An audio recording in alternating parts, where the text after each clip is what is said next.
Price Lord brothers and sisters. கர்த்தராகிய இயேசு கிறிஸ்துவின் மகா பரிசுத்த நாமத்தினால் உங்கள் அனைவரையும் வாழ்த்துகிறேன்.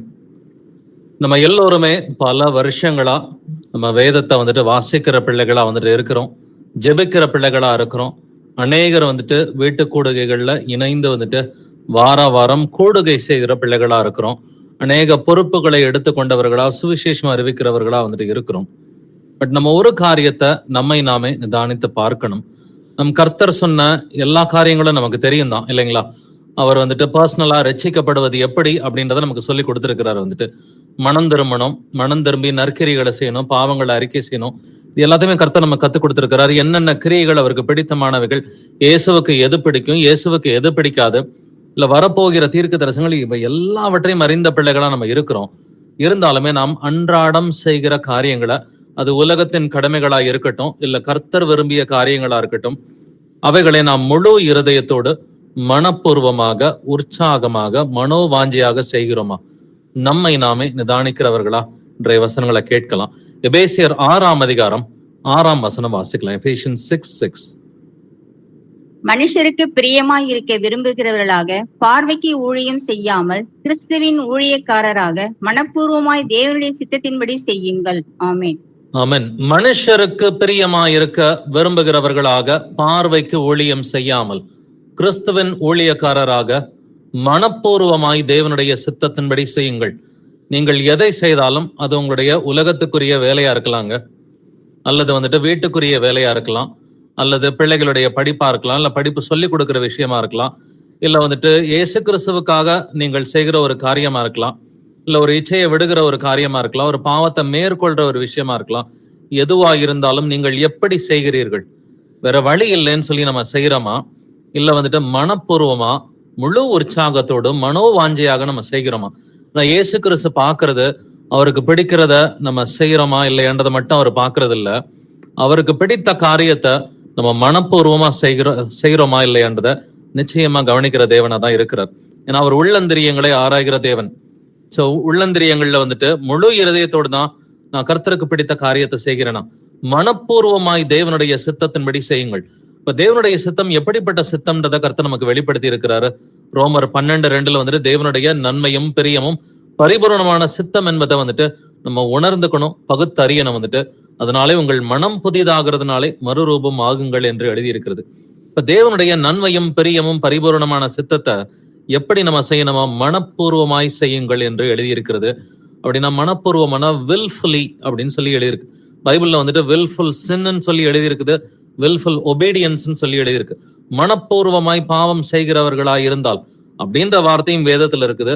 மனப்பூர்வமாய் கீழ்ப்படிந்தார்கள் என்கிற வார்த்தைகளும் வேதத்துல இருக்குது. இப்ப மனப்பூர்வமா உற்சாகத்தோடு மனோவாஞ்சியா நம்ம செய்கிற எல்லா காரியங்களையும் நாம் செய்கிறோமா இல்லையான்னு சொல்லி நம்மை நாமே நிதானிக்கிறவர்களாய் இருப்போம். வாசிக்கலாம். ரோமர் 6ஆம் அதிகாரம் 17வது வசனம். ரோமன் 6:17. முன்னே நீங்கள் பாவத்திற்கு அடிமைகளாய் இருந்தும் இப்பொழுது உங்களுக்கு ஒப்புவிக்கப்பட்ட உபதேச சட்டத்திற்கு நீங்கள் மனப்பூர்வமாய் கீழ்ப்படிந்ததினாலே தேவனுக்கு ஸ்தோத்திரம். ஆமென். முன்னே நீங்கள் பாவத்திற்கு அடிமைகளாய் இருந்தும், பழைய வாழ்க்கையில நம்ம பாவத்துக்கு தான் அடிமையா இருந்தோம், உண்மைதான். இப்பொழுது உங்களுக்கு ஒப்புவிக்கப்பட்ட உபதேச சட்டத்திற்கு, இந்த உபதேச சட்டம்னா என்னதுங்க? உங்க கையில இருக்கிற பைபிள் தான். அப்போ உங்க கையில இருக்கிற பைபிள் இது ஒரு சட்ட புஸ்தகம். இந்த உபதேச சட்டத்திற்கு நீங்கள் மனப்பூர்வமாய் கீழ்ப்படிந்ததுனாலே தேவனுக்கு ஸ்தோத்திரம். எப்படி கீழ்ப்படியணுமா? மனப்பூர்வமாய் கீழ்ப்படியணும்.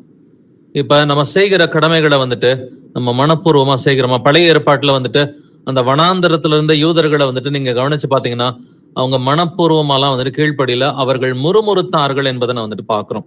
மோசேக்கு விரோதமாக, ஆரோனுக்கு விரோதமாக, கர்த்தராகிய இயேசு கிறிஸ்துவுக்கு விரோதமாக முறுமுறுத்தார்கள். அவர்கள் கிறிஸ்துவை பரீட்சை பார்த்தார்கள் என்று எழுதியிருக்கிறது இல்லைங்களா? அவங்களுடைய வார்த்தையினால, அவங்களுடைய கிரியையினால இயேசு கிறிஸ்துவை பரீட்சை பார்த்தார்கள். மனப்பூர்வமா அவங்க கீழ்ப்படியல. மீண்டும் எகிப்துக்கே நாங்க திரும்பி போறோம்ன்ற வார்த்தைகள் உள்பட கடினமான வார்த்தைகளை சொல்லி கர்த்தராகிய இயேசு கிறிஸ்துவ அவங்க வெசனப்படுத்தினாங்கன்னு சொல்லி வேதம் சொல்கிறது. அப்ப அவங்களும் இயேசு கிறிஸ்து சொன்னபடி கேட்டுட்டு எகிப்தை விட்டு கிளம்பி வந்தவங்க தானே. எகிப்தை விட்டு கிளம்பி சீனாய் மலையில 10 கற்பனையை வாங்கினவங்க தானே. அதுவும் 10 கற்பனையை முதல் தடவை உடைச்சு போட்டு 2வது முறையும் வாங்கின பிள்ளைகள் தானே. பட் ஆனாலும் கர்த்தருக்கு பிரியமான காரியத்தை அவர்கள் மனோவாஞ்சையாய் செய்யவில்லை. கர்த்தர் நம்முடைய இருதயத்தை பார்க்கிறார். கர்த்தருக்கு பிடிச்சதை நம்ம செஞ்சாலுமே நம்ம முழு இருதயத்தோட, முழு மனதோட, முழு வாஞ்சியோட, உற்சாகத்தோட வந்துட்டு செய்கிற பிள்ளைகளா இருக்கணும்ன்றதான் கர்த்தருடைய சித்தமா இருக்கிறது. அப்போ உங்களுடைய அன்றாடம் வேலைகளா இருந்தாலும், இந்த உலகத்திற்குரிய இந்த ஜீவியத்திற்குரிய கடமைகளா இருந்தாலும், இல்ல ஆவிக்குரிய கர்த்தருக்கு பிரியமான வந்துட்டு கிரியைகளா இருந்தாலும், மனப்பூர்வமாக நாம் செய்கிறோமா, நம்மை நாமே நிதானித்து இந்த வசனங்களை தொடர்ந்து கவனிக்கலாம். வாசிக்கலாம். 2 நாளாகமும் அதிகாரம் 25 முதல் 2 வசனங்கள். 2 Chronicles chapter 25 verses 1 to 2. அமத்சியா 25ஆம் வயதிலே ராஜாவாகி 29 வருஷம் எருசலேமில் அரசாண்டான். எருசலேம் நகரத்தாளாகிய அவனுடைய தாயின் பேர் யோவனதாள். அவன் கர்த்தரின் பார்வைக்கு செம்மையானதை செய்தான், ஆனாலும் முழுமனதோடு அப்படி செய்யவில்லை. ஆமென். அமத்சியா ராஜா, நம்ம ஏற்கனவே கூட இதுக்கு முந்தின வாரங்கள்ல அமத்சியா ராஜாவை பத்தி டிஸ்கஸ் பண்ணியிருக்கிறோம். அமத்சியா அப்படிங்கிற ஒரு ராஜா எருசலேமிலே அரசாண்டான். தாவீதினுடைய வழியில அந்த வம்சத்துல வந்திருந்த ராஜா தான். அவன் கர்த்தரின் பார்வைக்கு செம்மையானதை செய்தான். நல்லா கவனிச்சுக்குங்க. அவன் கர்த்தரின் பார்வைக்கு செம்மையானதை தான் செஞ்சான், ஆனாலும் முழு மனதோடு அப்படி செய்யவில்லை. கர்த்தர் வந்துட்டு நம்ம என்ன செய்யறோன்றதை மட்டும் கவனிக்கிறது இல்ல, எப்படி செய்யறோன்றதையும் கவனிக்கிற தேவனா இருக்கிறார். ஒரு காரியத்தை வேண்டா வெறுப்பா செஞ்சா அது கர்த்தருக்கு தேவை கிடையாது. நம்ம கர்த்தருக்கு பிடிச்ச காரியத்தையே வேண்டா வெறுப்பா செஞ்சோம்னு சொன்னா அதற்குரிய பலன் நமக்கு கிடைக்காது.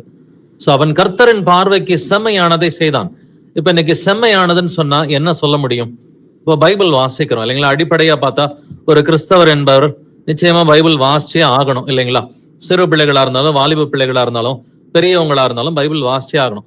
ஆனா இந்த பைபிள் வந்துட்டு எதுக்காக வாசிக்கிறோம்? ஒரு கட்டாயத்துக்காக வாசிக்கிறோமா, ஒரு கடமைக்காக வாசிக்கிறோமா, இல்ல முழு மனதோடு வந்துட்டு உற்சாகமா நம்ம வந்துட்டு மனோ வாஞ்சையாய் நம்ம வாசிக்கிறோமா, மனப்பூர்வமா இதை செய்யறோமா?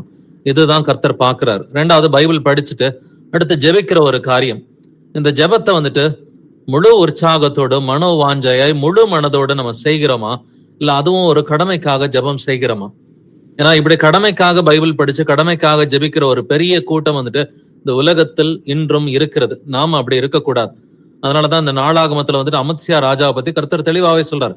அவன் கர்த்தரின் பார்வைக்கு செம்மையானதை செய்தான், ஆனாலும் முழு மனதோடு அப்படி செய்யவில்லை.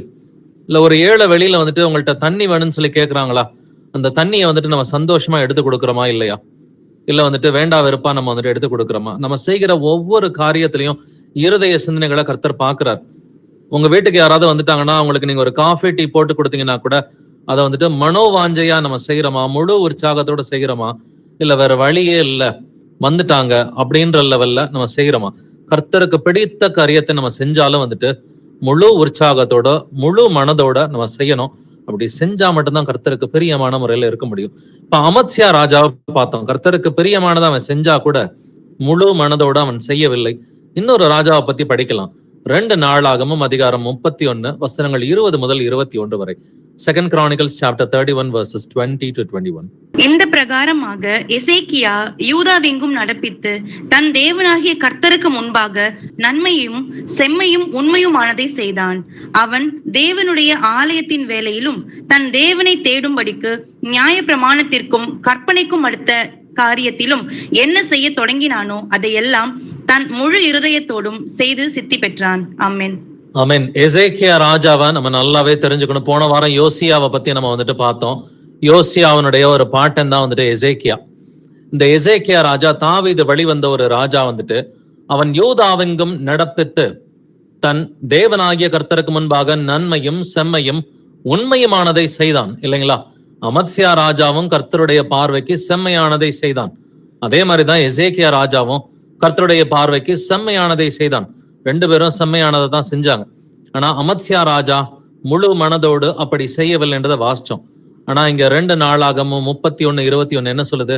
கடைசி அந்த வசனம் முடிகிறப்ப அதையெல்லாம் தன் முழு இருதயத்தோடும் செய்து சித்தி பெற்றான். அப்ப எசேக்கியா ராஜா வந்துட்டு முழு இருதயத்தோட கர்த்தருக்கு பிரியமானதை செஞ்சான். அமத்சியா ராஜா வந்துட்டு முழு இருதயத்தோட செய்யல, ஆனா கர்த்தருக்கு பிரியமானதான் செஞ்சான். இட்ஸ் அ ஃபைன் டிஃபரன்ஸ் அப்படின்றத நம்ம நல்லா புரிஞ்சுக்கணும். ஒரு சிறு வித்தியாசம் தான் இல்லைங்களா?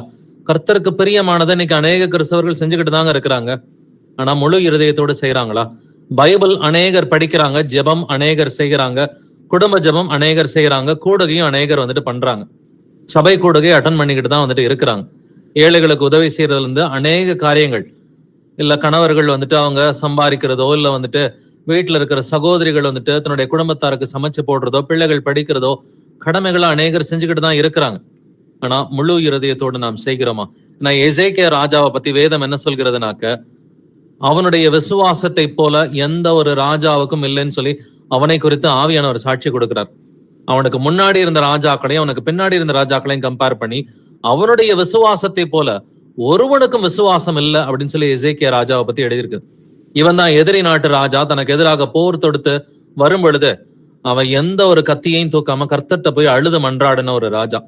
அந்த கடிதத்தை எடுத்துட்டு போய் கர்த்தருடைய பார்வையில வச்சு, ஆண்டவரே உம்முடைய நாமத்தை தூஷிக்கிறார்கள் அப்படின்னு கர்த்தர்ட்ட அழுது மன்றாடிய ராஜா எசேக்கியா ராஜா தான். அவன் நிமித்தம் கர்த்தர் ஒரு தூதனை அனுப்பிவிட்டு ஒரே நாள்ல 1,00,000க்கும் மேல இருக்கிற அந்த எதிரி நாட்டு படைகளை வந்துட்டு கர்த்தர் ஒரு தூதனை கொண்டு எல்லாத்தையும் சங்காரம் வந்துட்டு செய்தார். அப்படிப்பட்ட விசுவாசம் உள்ள ஒரு ராஜா தான் வந்துட்டு இந்த எசேக்கியா ராஜா. இவனும் கர்த்தருக்கு செம்மையானதான் செஞ்சான், அமத்சியாவும் கர்த்தருக்கு செம்மையானதான் செஞ்சான். ஆனா அமத்சியா முழு இருதயத்தோடு அவன் செய்யவில்லை. ஆனா எசேக்கியா ராஜா தன் முழு இருதயத்தோடும் செய்து சித்தி பெற்றான். அதனாலதான் எசேக்கியா ராஜாவை பத்தி ஆவியானவரே வந்துட்டு ரொம்ப நன்மையான காரியங்களை எழுதியிருக்கிறார். இப்ப தாவீது தன்னுடைய குமாரனாகிய சாலமோனுக்கு என்ன புத்தி சொல்றான்றதை கவனிச்சு பார்க்கலாம். 1 நாளாகமம் அதிகாரம் 28 வசனம் 9. 1 Chronicles 28:9. என் குமாரனாகிய சாலமோனே, நீ உன் பிதாவின் தேவனை அறிந்து அவரை உத்தம இருதயத்தோடும் உற்சாக மனதோடும் சேவி. கர்த்தர் எல்லா இருதயங்களையும் ஆராய்ந்து நினைவுகளின் தோற்றங்களை எல்லாம் அறிகிறார். நீ அவரை தேடினால் உனக்கு தென்படுவார். நீ அவரை விட்டுவிட்டால் அவர் உன்னை என்றைக்கும் கைவிடுவார். ஆமென். என் குமாரனாகிய சாலமோனே அப்படின்னு சொல்லி தாவீது வந்துட்டு மரிக்கிறதுக்கு முன்னாடி தன்னுடைய குமாரனாகிய சாலமோனை ராஜா வாக்கிட்டு பேசுற வாக்கியங்கள் தான் இந்த வசனங்கள் எல்லாம். நீ உன் பிதாவின் தேவனை அறிந்து அவரை எப்படி தேடணுமா? உத்தம இருதயத்தோடும் உற்சாக மனதோடும் சேவி. நம்ம கர்த்தரை சேவிக்க வேண்டியது எப்படி? உத்தம இருதயத்தோடும் உற்சாக மனதோடும். கர்த்தர் இருதயத்தை பார்க்கிற தேவன், உள்ளந்தரியங்களை ஆராய்கிற தேவன். நீங்க என்ன செஞ்சாலும் அதை எப்படி செய்றீங்கன்னு பாக்குற தேவன் தான் அவர். நீங்க என்ன செய்றீங்கன்றது முக்கியம்தான், பட் ஆனா எப்படி செய்றீங்கன்றது அது ரொம்ப அவசியமான ஒரு காரியம்தான். இப்ப நம்ம கூடுகைக்கு வந்துட்டு போறோம், பட் அதை முழு இருதயத்தோட கூடுகைக்கு போறோமா? கரெக்டா டைமுக்கு வந்துட்டு கூடுகைக்கு வந்துட்டு போறோமா? அதை கர்த்தர் வந்துட்டு பாக்குறார். முழு இருதயத்தோட போறோமா? இல்ல நம்ம ஏதாவது கூடுகைக்கு ஒரு சமைச்சு கூட நம்ம எடுத்துட்டு போலாம், முழு இருதயத்தோட அதை செய்யறோமா? இல்ல நம்ம வீட்டுக்கு வரவங்களை கவனிக்கிறது, நம்ம இந்த உலகத்தின் கடமைகளை செய்யறது, இல்ல வந்துட்டு குடும்பத்துக்கு சம்பாரிச்சு போடுறது, இல்ல வீட்டுல இருக்கிறவங்களுக்கு சமைச்சு கொடுக்கறதோ, இல்ல பாடம் படிக்கிறதோ, பாடம் சொல்லி கொடுக்கறதோ, இல்ல ஒருத்தருக்கு கவுன்சிலிங் கொடுக்கறதோ, எதுவாக இருந்தாலும் ஒருத்தருக்கு நீங்க செய்யற உதவிய கூட, ஒரு டம்ளர் தண்ணியா இருந்தா கூட அதை நீங்க எப்படி செய்றீங்கன்றத கர்த்தர் உள்ளந்திரியங்களை ஆராய்ந்து அறிகிற தேவனாக இருக்கிறார். கடமைக்காக செய்யற காரியங்களுக்கு வந்துட்டு பலன் இல்லை என்பதை நம்ம வந்துட்டு புரிஞ்சுக்கணும். அமத்சியா ராஜாவை போலதான் நம்மை குறித்தும் வந்துட்டு மெமரி புக்ல எழுதப்பட்ட கூடாது இல்லைங்களா? ஞாபக புஸ்தகம் என்று ஒன்று இருக்கிறது இல்லைங்களா? அந்த ஞாபக புஸ்தகத்துல எசேக்கியா ராஜாவை போல நம்மை குறித்து கர்த்தர் எழுதணும்னு சொல்லி பிரயாசத்தோட இந்த வசனத்தை கவனிச்சு பார்க்கலாம். சாலமோனே, கர்த்தரை வந்துட்டு நீ உத்தம இருதயத்தோடும் உற்சாக மனதோடும் சேவின்னு சொல்லி தாவீது வந்து சொல்லி கொடுக்குறான். நீ அவரை தேடினால் உனக்கு தென்படுவார். சோ உண்மையிலே சாலமோன் கர்த்தரை வந்துட்டு தன்னோட இள வயதுல வந்துட்டு அற்புதமா தேடினா கர்த்தர் அவனுக்கு தென்பட்டார். நீ அவரை விட்டு விட்டால் அவர் உன்னை என்றைக்கும் கைவிடுவார். இந்த வசனம் கிட்டத்தட்ட சாலமோன் வாழ்க்கையில வந்துட்டு உண்மை ஆயிடுச்சு. சாலமோன் தன்னுடைய வயதான காலத்துல கர்த்தரை விட்டு விலகி கர்த்தருக்கு பொல்லாப்பான காரியத்தை செய்து அவன் புறஜாதி பெண்களை திருமணம் பண்ணி அவன் அதே போல சிலை வழிபாடும் செய்ய ஆரம்பிச்சிட்டான். கிட்டத்தட்ட கர்த்தர் கைவிட்ட நிலைமையில தான் கடைசி நாட்கள்ல வந்துட்டு இருந்தான். பட் ஃபைனலா அவன் மனம் திரும்பிய பிறகு எழுதின புஸ்தகம் தான் அந்த பிரசங்கி அப்படிங்கிற ஒரு புஸ்தகம். பிரசங்கில வந்துட்டு அந்த கடைசி 2 வசனங்களை வாசிச்சு பாத்தீங்கன்னாக்க அவன் வந்துட்டு மனம் திரும்பிட்டான்னு சொல்லி நம்ம நல்லாவே புரிஞ்சுக்கலாம். அதே போல தாவீதுக்கு கர்த்தர் ஒரு வாக்குத்தத்தமும் செய்து கொடுத்திருக்கிறார். என் கிருபையை நான் சவுலிடமிருந்து விலக்கியது போல சாலமோனிடமிருந்து என் கிருபையை நான் விலக்க மாட்டேன் அப்படின்னு ஒரு வாக்கு செய்து கொடுத்ததுனால கடைசி நேரத்துல சாலமோன் தப்பிச்சுக்கிட்டான். ஆனா சாலமோனை பார்த்து தாவீது என்ன சொல்றான்? கர்த்தரை நீ உத்தம இருதயத்தோடும் உற்சாக மனதோடும் சேவிக்கணும். அப்ப எதை செய்தாலும் நான் உற்சாகமாக நான் செய்கிறேனா? நான் என்ன செஞ்சாலும் இந்த உலகத்தின் கடமைகளோ அல்லது கர்த்தருக்குரிய காரியமோ எதை செய்தாலும் வந்துட்டு நான் முழு இருதயத்தோடு, முழு ஆத்மாவோடு, முழு மனதோடு, உற்சாகத்தோடு வந்துட்டு மனோவாஞ்சையாய் நான் செய்கிறேனா? நம்மை நாமே நிதானித்து அறிவோம். நம்மை நாமே நிதானித்து அறிந்தால் நாம் நியாயம் தீர்க்கப்படும் என்று எழுதியிருக்கிறது. கொலோசையர் 3ஆம் அதிகாரம் வசனங்கள் 23 முதல் 24 வரை வாசிக்கலாம். நீங்கள் கர்த்தராகிய கிறிஸ்துவை சேவிக்கிறதினாலே சுதந்திரமாகிய பலனை கர்த்தராலே பெறுவீர்கள் என்று அறிந்து எதை செய்தாலும் அதை மனுஷர்களுக்கென்று செய்யாமல் கர்த்தருக்கென்றே மனப்பூர்வமாய் செய்யுங்கள். ஆமென். நீங்கள் கர்த்தராகிய கிறிஸ்துவை சேவிக்கிறதுனாலே, இதே வார்த்தையை தான் வந்துட்டு கர்த்தரை சேவி அப்படின்ற வார்த்தைய தாவீது சாலமோன்ட்ட சொன்னான் இல்லைங்களா? இங்க பவுலுமே இதே தான் வந்துட்டு எழுதுறான். நீங்கள் கர்த்தராகிய கிறிஸ்துவை சேவிக்கிறதுனாலே நம்ம அவருக்கு சேவகம் செய்கிற பிள்ளைகள், அவரை சேவிக்கிற பிள்ளைகளா இருக்கிறோம். அதனால நம்ம என்ன செய்யணுமா? 24வது வசனம் எப்படி ஆரம்பிக்குது? எதை செய்தாலும் அதை மனுஷர்களுக்கென்று செய்யாமல் கர்த்தருக்கென்றே மனப்பூர்வமாய் செய்யுங்கள். நீங்க மத்தேயு மலை பிரசங்கத்துல வந்துட்டு 5ஆம் அதிகாரம் 6ஆம் அதிகாரம் 7ஆம் அதிகாரம்லாம் கர்த்தருடைய அந்த மலை பிரசங்கத்துல இருக்கிற வசனங்களை கேட்டு பாத்தீங்கன்னா, கர்த்தர் அங்க சொல்றாரு, நீ உபவாசம் இருந்தா கூட அது மத்தவங்களுக்கு தெரிகிற மாதிரி செஞ்சா உனக்கு பலன் கிடையாதுன்னு சொல்றார். அந்த ரங்கத்தில் இருக்கிற உன் பிதா ஒருவருக்கு மட்டும் தெரிகிற மாதிரி உபவாசம் இருன்னு சொல்லி கர்த்தர் சொல்றார்.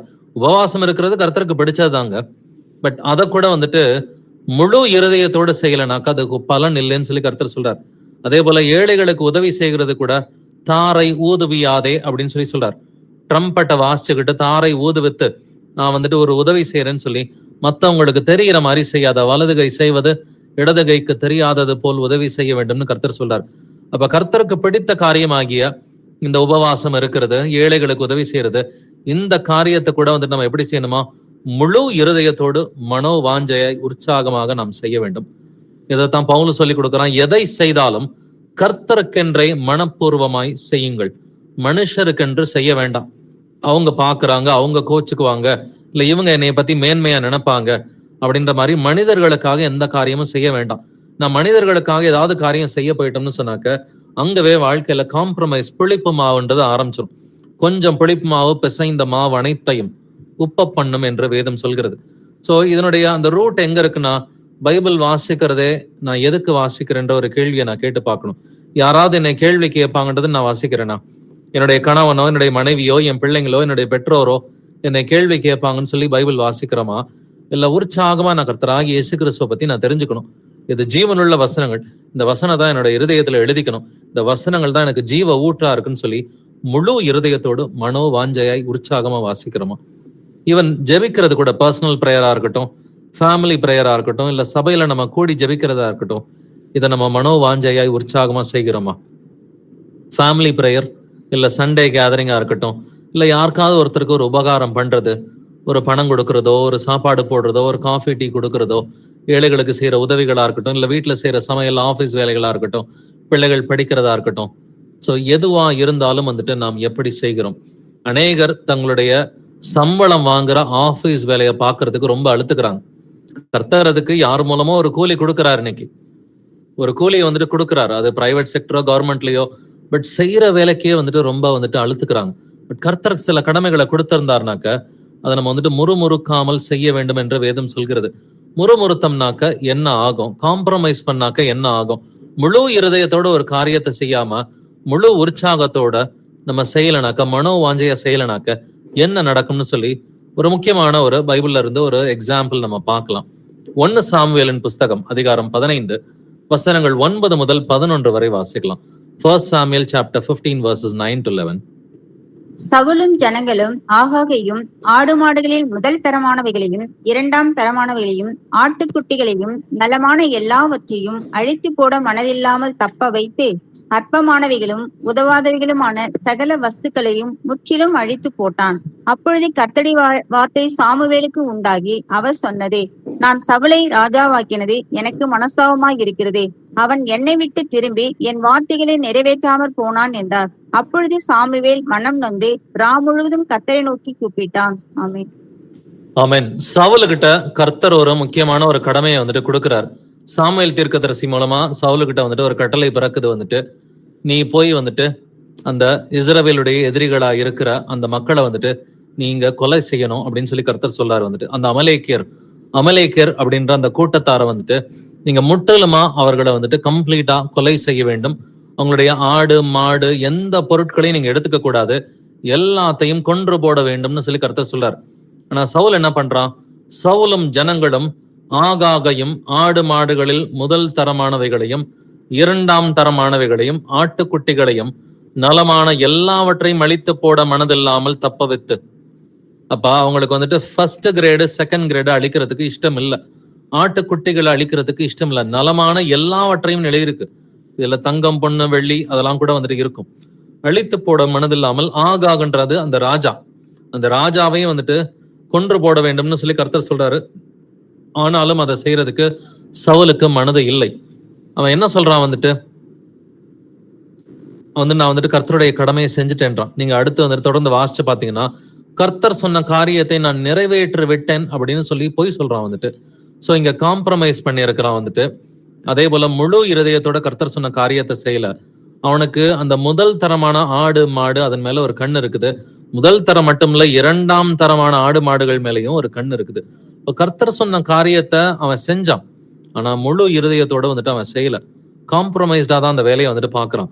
கர்த்தர் என்ன சொல்றாருன்னு பாருங்க. இப்படிப்பட்ட காம்ப்ரமைஸ் பண்ண ஆட்களை பார்த்து, நான் சவுலை ராஜாவாக்கினது எனக்கு மனஸ்தாபமாய் இருக்கிறது.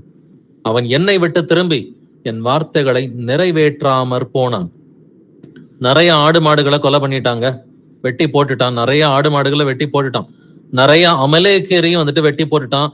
ஆனா ஆகாகன்ற ராஜாவை மட்டும் அவன் வெட்டி போடல. சோ கிட்டத்தட்ட கர்த்தர் சொன்ன விஷயத்துல ஒரு 90, 95, 99% அவன் கீழ்ப்படிஞ்சிட்டான்.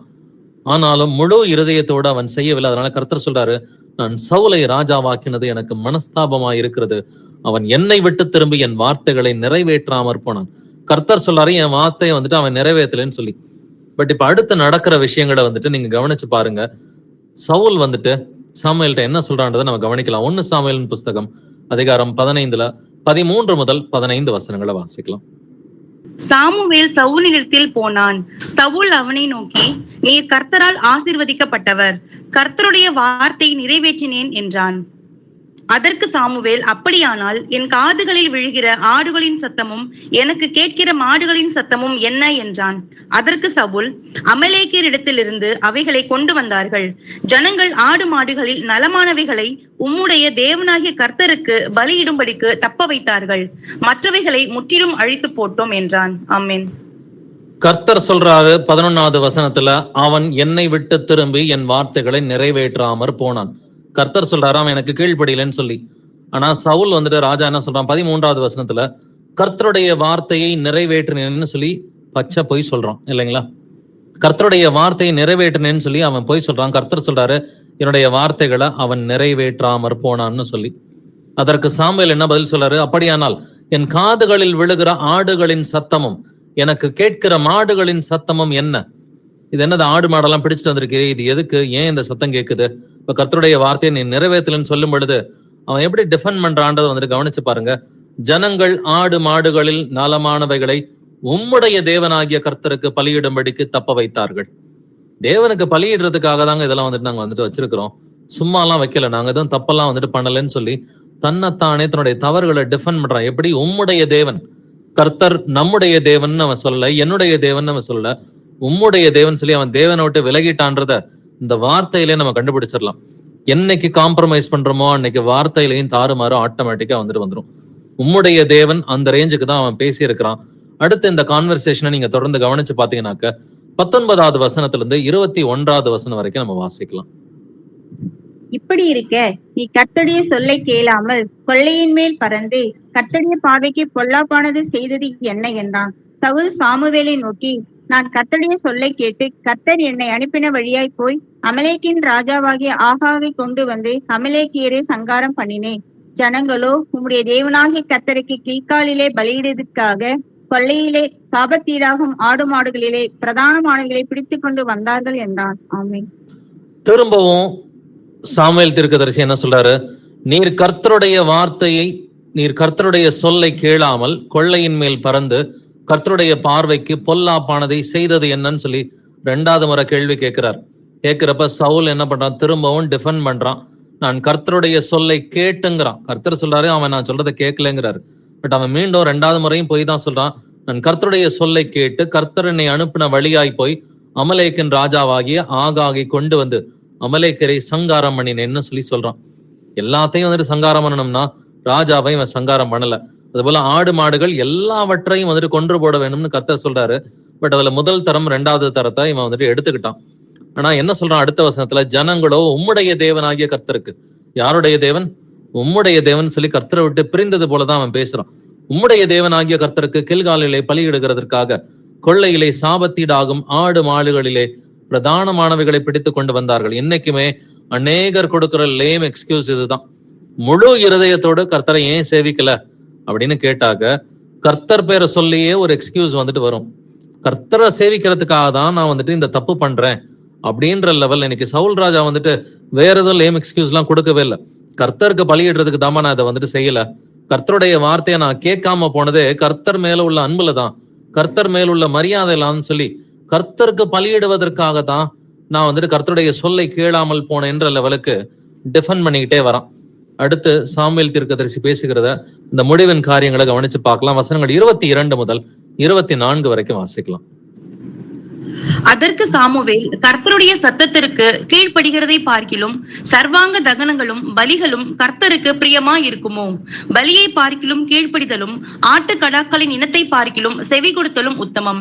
இரண்டகம் பண்ணுதல் பில்லி சூனிய பாவத்திற்கும் முரட்டாட்டம் பண்ணுதல் அவபக்திக்கும் விக்கிரக ஆராதனைக்கும் சரியா இருக்கிறது. நீர் கர்த்தருடைய வார்த்தையை புறக்கணித்தபடியினாலே அவர் உம்மை ராஜாவா இராதபடிக்கு புறக்கணித்து தள்ளினார் என்றான். அப்பொழுது சவுல் சாமுவேலை நோக்கி, நான் கர்த்தருடைய கட்டளையையும் உம்முடைய வார்த்தைகளையும் மீறினதினாலே பாவம் செய்தேன். நான் ஜனங்களுக்கு பயந்து அவர்கள் சொல்லை கேட்டேன். ஆமென். ஆமென். 2 முறை சாமுவேல் தீர்க்கதரிசி கேள்வி கேட்டும் சவுல் ராஜா போய் தான் சொன்னான். 3வது முறை சாமுவேல் தீர்க்கதரிசி கேள்வி கேட்கறதுக்கு ரெடியா இல்ல, டைரக்டா கர்த்தருடைய ஜட்ஜ்மெண்ட்டை பாஸ் பண்றாரு. என்ன சொல்றாரு? கர்த்தருடைய சத்தத்திற்கு கீழ்ப்படுகிறதை பார்க்கிலும் சர்வாங்க தகனங்களும் பலிகளும் கர்த்தருக்கு பிரியமா இருக்குமோ? நான் கர்த்தருக்கு பலியிடுவதற்காக தான் இந்த முதல் தரம் 2ஆம் தரம் இதெல்லாம் நான் கொல்லலேன்னு சொல்லி சொன்னான். சாமுவேல் தீர்க்கதரிசி கேட்கிற கேள்வி என்னது? கர்த்தருக்கு கீழ்ப்படுகிறது முக்கியமா, உன் பலி கர்த்தருக்கு முக்கியமா? அப்ப எது கர்த்தருக்கு பிரியமா இருக்கும்? கர்த்தருக்கு கீழ்ப்படிதல் தான் பிரதானமா இருக்கு. எப்படி கீழ்ப்படியணும்? முழு இருதயத்தோடு முழு ஆத்மாவோடு மனோ வாஞ்சையாய் உற்சாகமா வந்துட்டு கீழ்ப்படியணும். இதுதான் கர்த்தருக்கு தேவை. பலியை பார்க்கலும் கீழ்ப்படிதல் தான் முக்கியம்னு சொல்லி கர்த்தர் சொல்றார். ஆட்டுக்கடாக்களின் நினத்தை பார்க்கலும் செவி கொடுத்தலும் உத்தமம். இன்னைக்கு நாம ஜெபிக்கிற ஜெபத்தை காட்டிலும் கர்த்தருக்கு பிடிச்சது எதுன்னு பாத்தீங்கன்னாக்க நம்முடைய கீழ்ப்படிதல் தான். நம்முடைய ஜெபம் நல்லது தான், நம்ம ஜெபிக்கிறது நல்லது, நம்ம பைபிள் வாசிக்கிறது நல்லது. எல்லாத்துக்கும் மேல கர்த்தர் பிரியப்படுவது கீழ்ப்படிதல்ல தான் வந்துட்டு. அப்ப கீழ்ப்படிதல் ஏன்னா பலி என்று எழுதி இருக்கிறது. அப்ப பலின்னு சொல்றது புதிய ஏற்பாட்டுல எப்படி வந்துட்டு இது மாறி இருக்குது? ஸ்தோத்திர பலியாக மாறி இருக்கிறது. இப்ப பலியை பார்க்கலும் கீழ்ப்படிதல் அப்படின்னா நீங்க சொல்ற ஸ்தோத்திர பலியை காட்டிலும் உங்களுடைய கீழ்ப்படிதல் தான் கர்த்தருக்கு முக்கியமா தேவை. ஆட்டுக்கடாக்களின் நினத்தை பார்க்கலும் செவி கொடுத்தல். கர்த்தருக்கு வந்துட்டு செவி கொடுத்து முழு இருதயத்தோடு மனோ வாஞ்சையாய் உற்சாகமா கீழ்ப்படிவது, இதுதான் கர்த்தருக்கு பிரியமான ஒரு காரியம். இன்கேஸ் நம்ம கர்த்தருக்கு பிடிச்சதை செய்யறோம், முழு இருதயத்தோட செய்யல, உற்சாகமா செய்யலன்னா கர்த்தர் என்ன சொல்லுவார்னாக்க, இரண்டகம் பண்ணுதல் பில்லி சூனிய பாவத்திற்கும் முரட்டாட்டம் பண்ணுதல் அவபக்திக்கும் விக்கிரக ஆராதனைக்கும் சரியா இருக்கிறது. கர்த்தருக்கு பிடிச்சதை நான் செய்வேன், ஆனா முழு இருதயத்தோட செய்ய மாட்டேன், உற்சாகமா செய்ய மாட்டேன்னா கர்த்தர் என்ன சொல்றாருன்னா, இது பில்லி சூனிய பாவம், இது அவபக்தி, இது விக்கிரக ஆராதனைன்னு சொல்லி சொல்லுவார். ஏன்னா சவுல் ராஜா கீழ்ப்படியாமலாம் இல்லைங்க. நல்லா கவனிச்சு பாருங்க. சவுல் ராஜா கீழ்ப்படியாம வந்துட்டு இல்ல, கிட்டத்தட்ட 99% கீழ்ப்படிஞ்சுட்டான். ஆனா 1% முழு இருதயத்தோட கீழ்ப்படியில, மனோ வாஞ்சையாய் உற்சாகமாக அவன் கீழ்ப்படியில. அதனால சவுலுக்கு கிடைக்கிற தண்டனை வந்துட்டு என்னது? நீ பில்லி சூனிய பாவத்துல இருக்குத, நீ வந்துட்டு அவபக்தியா வந்துட்டு இருக்கிற, விக்கிரக ஆராதனை செய்யற, நீர் கர்த்தருடைய வார்த்தையை புறக்கணித்தபடியினாலே அவர் உம்மை ராஜாவா இராதபடிக்கு புறக்கணித்து தள்ளினார். அப்ப இனிமேட்டு நீ ராஜா கிடையாதுன்னு சொல்லி ஜட்மெண்ட் பாஸ் பண்ண பிறகு அப்பதான் சவுல் ராஜா தன்னுடைய தப்பையே புரிஞ்சுக்கிறான். என்ன சொல்றான்? நான் கர்த்தருடைய கட்டளையும் உம்முடைய வார்த்தைகளையும் மீறினதுனாலே பாவம் செய்தேன். நான் ஜனங்களுக்கு பயந்து அவர்கள் சொல்ல கேட்டேன். ஏன் முழு இருதயத்தோட செய்யலன்றதை கவனிச்சு பாருங்க. ஜனங்களுக்கு பயந்துட்டான், சுத்தி இருக்கிற ஜனங்களுக்கு வந்துட்டு பயந்துட்டான். நாம எத்தனை முறை நம்மளோட சுத்தி உள்ள குடும்பத்துக்காகவோ சொந்தக்காரவங்க நண்பர்கள் இவர்களுக்காக வந்துட்டு பாவத்துல விழுந்திருப்போம். நல்லா யோசிச்சு பாருங்க. ஜனங்களுக்கு பயப்படக்கூடாது, நம்மை சுற்றி இருக்கிற ஜனங்களுக்கு நாம் பயப்படக்கூடாது. நாம் பயப்பட வேண்டியது நம்முடைய கர்த்தராகிய இயேசு கிறிஸ்து ஒருவருக்கு மாத்திரமே. உங்களுடைய சரீரத்தை கொல்ல வல்லவர்களுக்கு நீங்கள் பயப்பட வேண்டாம், இன்னாருக்கு பயப்பட வேண்டும் என்பதை நான் உங்களுக்கு காண்பிப்பேன் இயேசு கிறிஸ்து சொல்றார். உங்களுடைய சரீரத்தையும் உங்கள் ஆத்மாவையும் நரகத்தில் தள்ளி அழிக்க வல்லவருக்கே நீங்கள் அஞ்சுங்கள்னு சொல்றார். நம்ம பயப்பட வேண்டியது இயேசு கிறிஸ்து ஒருவருக்கு மட்டும்தான். தெய்வ பயம் என்பது அவருடைய வசனத்திற்கு பயப்படுகிற பயம். என் வசனத்துக்கு நடுங்குகிறவனையை நோக்கி பார்ப்பேன்னு சொல்லி கர்த்தர் சொல்றார். இப்ப இந்த சவுல் ராஜாவோட எக்ஸாம்பிள்ல வந்துட்டு நம்ம நல்லா கவனிச்சு பார்த்தது என்னது, காம்ப்ரமைஸ் பண்ணா கர்த்தருக்கு பிடிக்காது. முழு இருதயத்தோட ஒரு காரியத்தை செய்யலைன்னா கர்த்தருக்கு பிடிக்காது. அமத்சியா ராஜாவுடைய விஷயத்திலையும் பார்த்தோம், கர்த்தருக்கு பிடிச்சதை செஞ்சான், ஆனா முழு இருதயத்தோட செய்யல. ஆனா எசேக்கியா ராஜா கர்த்தருக்கு பிடிச்சதா முழு இருதயத்தோட அவன் செய்தான் என்று எழுதி இருக்கிறது. பழைய ஏற்பாட்டுல காணிக்கை கொடுக்குறாங்கன்னா அந்த காணிக்கையை கூட மனப்பூர்வமா கொடுத்தா வாங்கிக்க, இல்லாட்டினா வாங்காதேன்னு கர்த்தர் சொல்லி இருக்கிறார். வாசிக்கலாம், யாத்திராகமம் அதிகாரம் 25 வசனம் 2, எக்ஸடஸ் சாப்டர் 25 verse 2. இஸ்ரவேல் புத்திரர் எனக்கு காணிக்கையை கொண்டு வரும்படி அவர்களுக்கு சொல்லு. மனப்பூர்வமாய் உற்சாகத்துடன் கொடுப்பவன் எவனோ அவனிடத்தில் எனக்கு காணிக்கையை வாங்குவீர்களாக. ஆமென். யாருகிட்ட காணிக்கை வாங்கணும்னு கர்த்தர் சொல்றாரு? மனப்பூர்வமாய் உற்சாகத்துடன் கொடுப்பவன் எவனோ அவனிடத்தில் எனக்கு காணிக்கையை வாங்குவீர்களாக. மனப்பூர்வமா உற்சாகமா யாரு கொடுக்குறாங்களோ அவனிடத்தில் கர்த்தருக்கு காணிக்கையை வந்துட்டு வாங்கணும். மனப்பூர்வமா கொடுக்கலனாக்க காணிக்கையை வாங்கக்கூடாதுன்னு சொல்லி கர்த்தர் சொல்லியிருக்கிறார். அப்படின்னா இதுல இருந்து நீங்க புரிஞ்சுக்கலாம், காயின் ஆவேலுடைய விஷயத்தை நீங்க புரிஞ்சுக்கலாம். கர்த்தர் வந்துட்டு ஆவேலோட காணிக்கையை வந்துட்டு அவர் ஏற்றுக்கொண்டார், பட் காயினுடைய காணிக்கை வந்துட்டு அவர் ஏத்துக்கல. ஏன்னாக்கா மனப்பூர்வமா காயின் வந்துட்டு அந்த காரியத்தை செய்யல. முழு இருதயத்தோடு மனப்பூர்வமாக உற்சாகத்தோடு காயின் வந்துட்டு அந்த காணிக்கையை செலுத்தியிருந்தானாக்க நிச்சயமா அந்த காணிக்கையை கர்த்தர் வந்துட்டு ஏற்றுக்கொண்டிருப்பார். ஆனா ஆபேல் வந்துட்டு முழு இருதயத்தோட மனப்பூர்வமாக உற்சாகத்தோடு அதை செஞ்சதுனால ஆபேலினுடைய காணிக்கை அங்கீகரிக்கப்பட்டது. வாசிக்கலாம், லேவியராகவும் அதிகாரம் 22 வசனம் 29, லெவிட்டிகஸ் 22:29. கர்த்தருக்கு ஸ்தோத்திர பலியை செலுத்துவீர்களாகில் மனப்பூர்வமாய் அதை செலுத்துவீர்களாக. ஆமென். கர்த்தருக்கு ஸ்தோத்திர பலியை செலுத்துவீர்களானால் எப்படி செலுத்தணுமா? மனப்பூர்வமாய் அதை செலுத்துவீர்களாக. நம்ம கர்த்தராக இயேசு கிறிஸ்துவுக்கு ஏதாவது செய்யணும்னு முடிவு பண்ணிட்டோம்னா அது சின்ன காரியமோ பெரிய காரியமோ அது முக்கியம் இல்லை. அதை எப்படி செய்யணுமா? மனப்பூர்வமா செய்யணும்னு சொல்லி வேதம் சொல்லுது. அது காணிக்கையா இருக்கலாம், அது ஸ்தோத்திர பலியா இருக்கலாம், வந்துட்டு அது எதுவாக இருந்தாலும், சுவிசேஷம் அறிவிக்கிற காரியமா இருந்தாலும் மனப்பூர்வமாக நாம் செய்ய வேண்டும். ஈவன் அவருடைய சபையை வழிநடத்துகிற காரியமா இருந்தாலும், வழிநடத்துகிற சபையின் மூப்பர்களுக்கு, கண்காணிகளுக்கு கர்த்தரை தான் சொல்றாரு, மனப்பூர்வமாய் அதை செய்ய வேண்டும். அப்பதான் வந்துட்டு கண்காணிப்புக்குரிய அந்த ஜீவகிரிடம் அந்த ஒரு வெகுமதிகள் எல்லாம் கர்த்தர் கொடுக்கிறேன்னு சொல்லியிருக்கிறார். யாரா இருந்தாலும் கர்த்தரோட சொல்கிற கடமைகளை வந்துட்டு மனப்பூர்வமாய் நாம் செய்ய வேண்டும். வாசிக்கலாம், 1 பேதுரு 5ஆம் அதிகாரம் வசனம் 2 முதல் 3 வரை. 1 Peter chapter 5 verses 2 to 3. உங்களிடத்திலுள்ள தேவனுடைய மந்தையை நீங்கள் மேய்த்து கட்டாயமாய் அல்ல, மனப்பூர்வமாயும் அவலட்சணமான ஆதாயத்திற்காக அல்ல, உற்சாக மனதோடும் சுதந்திரத்தை இருமாப்பாய் ஆளுகிறவர்களாக அல்ல, மந்தைக்கு மாதிரிகளாகவும் கண்காணிப்பு செய்யுங்கள். ஆமென். எப்படி வந்துட்டு ஒரு சபையை வழிநடத்த வேண்டும் என்று கர்த்தர் வந்துட்டு எதிர்பார்க்கிறாரு? கட்டாயமாய் அல்ல, மனப்பூர்வமாயும் அவலட்சணமான ஆதாயத்திற்காக அல்ல, உற்சாக மனதோடும் கண்காணிப்பு செய்யுங்கள் என்று எழுதியிருக்கிறது. சோ சபையில இருக்கிற சீஷர்களாய் இருந்தாலும் கண்காணிகளாய் இருந்தாலும் மனப்பூர்வமாக உற்சாக மனதோடு வந்துட்டு முழு இருதயத்தோடு கர்த்தர் சொல்கிற கடமைகளை நாம் செய்ய வேண்டும். முழு இருதயத்தோடு, முழு ஆத்மாவோடு, முழு மனதோடு, முழு வலிமையோடு, முழு சிந்தையோடு உன் தேவனாகிய கர்த்தரிடத்தில் நீ அன்பு கூற வேண்டும். இந்த படிப்பினையை தான் நம்ம போன வாரம் பார்த்தோம். கிட்டத்தட்ட அதே படிப்பினையில தான் வந்துட்டு இன்னமுமே நம்ம நிக்கிறோம், முழு இருதயத்தோடு. ஸோ இன்னைக்கு நீங்க 2 வார்த்தைகளை நீங்க கவனிச்சு பார்க்கலாம். ஒண்ணு வந்துட்டு மனப்பூர்வமா அப்படின்ற ஒரு வார்த்தை கிட்டத்தட்ட எல்லா வசனத்திலையும் இருக்கும். அப்படி இல்லைன்னா உற்சாகம்ன்ற வார்த்தை இருக்கும். இந்த 2 வார்த்தைகள்ல ஒண்ணு முழு இருதயம், மனப்பூர்வம் அல்லது உற்சாகம். இந்த 3 வார்த்தைகள்ல ஏதாவது ஒரு வார்த்தை எல்லா வசனங்களையும் ரெப்படிட்டிவா வந்துகிட்டு தான் இருக்குது. எதுக்காக கர்த்தர் இவ்வளவு 100கணக்கான வசனங்கள் எழுதி வைக்கிறார்? எதை செய்தாலும் முழு இருதயத்தோட செய், முழு இருதயத்தோட செய். நீ சுவிசேஷம் அறிவித்தாலும், உலகத்தின் காரியங்களை செய்தாலும், அல்லது சபையை வழிநடத்தினாலும், எதை செய்தாலும் முழு இருதயத்தோட செய்யணும்னா கர்த்தர் உள்ளந்திரியங்களை ஆராய்ந்தறிகிற தேவன். உள்ள ஒண்ணு வச்சுக்கிட்டு வெளியில ஒண்ணு செய்யக்கூடாதுன்னு சொல்லி கர்த்தர் விரும்புறாரு. அதனாலதான் உங்கள் அன்பு மாயமற்றதா இருப்பதாகன்னு சொல்லி இருக்கிறார். அன்பு எப்படி இருக்கணுமா? அன்பு கூட மாயமற்றதா இருப்பதாக. இப்ப வெளியில அன்பு செய்யற மாதிரி நடிச்சுட்டு உள்ளுக்குள்ளார கசப்பு, விரோதம், வைராக்கியம் கூட வந்துட்டு இருக்கலாம். அது யாருக்கும், மனிதர்களுக்கு கூட வந்துட்டு தெரியாது. நான் கர்த்தர் இருதயத்தை பார்க்கிற தேவனா இருக்கிறார். அப்ப அன்பு கூட எப்படி இருக்கணுமா? உங்கள் அன்பு மாயமற்றதா இருப்பதாகன்னு சொல்லி கர்த்தர் சொல்றார். மத்தேயு 25ஆம் அதிகாரத்துல தீர்ப்பு கொடுக்கிற காரியத்தை, அந்த வெள்ளாடு செம்மறியாடு தீர்ப்பெல்லாம் நீங்க படிச்சிருந்திருப்பீங்க. கர்த்தர் என்ன கேட்கிறாரு? நான் பசியாயிருந்தேன், எனக்கு போஜனம் கொடுத்தாயா? நான் தாகமாயிருந்தேன், குடிக்கிறதுக்கு தண்ணி கொடுத்தாயா? ஆடை என்று இருந்தேன், எனக்கு ஆடை கொடுத்தாயா? அந்நியனா இருந்தேன், என்னை சேர்த்து கொண்டாயா?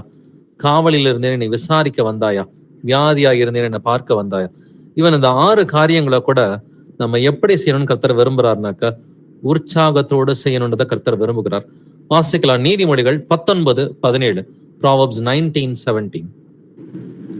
ஏழைக்கு இறங்குகிறவன் கர்த்தருக்கு கடன் கொடுக்கிறான், அவன் கொடுத்ததை அவர் திரும்ப கொடுப்பார். ஆமென்.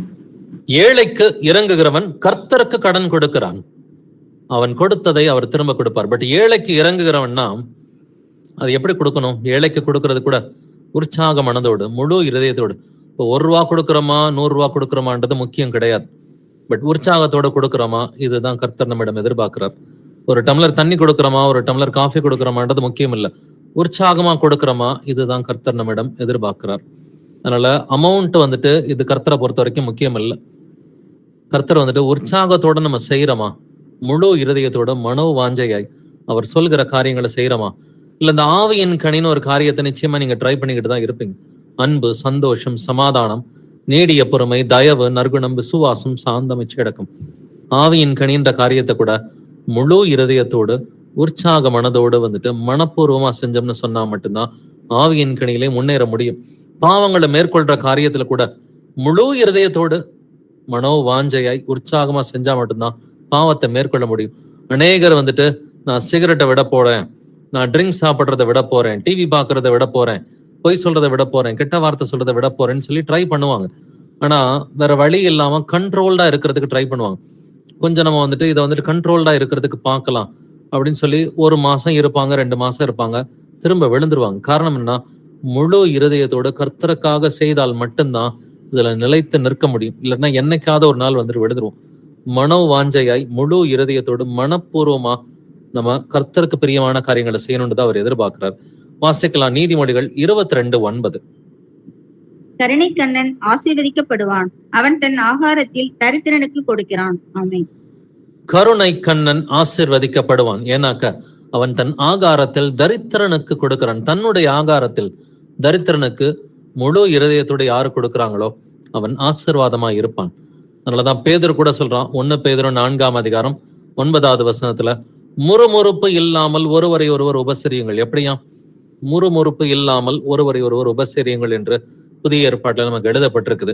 பழைய ஏற்பாட்டுல முறுமுறுத்ததுனாலதான், முழு இருதயத்தோடு கீழ்ப்படியாததுனாலதான், உற்சாகமா கர்த்தருக்கு கீழ்ப்படியாம முறுமுறுத்ததுனாலதான் அநேக லட்சக்கணக்கான இஸ்ரவேல் ஜனங்கள் அவர்கள் ரட்சிப்பை அடைய முடியவில்லை.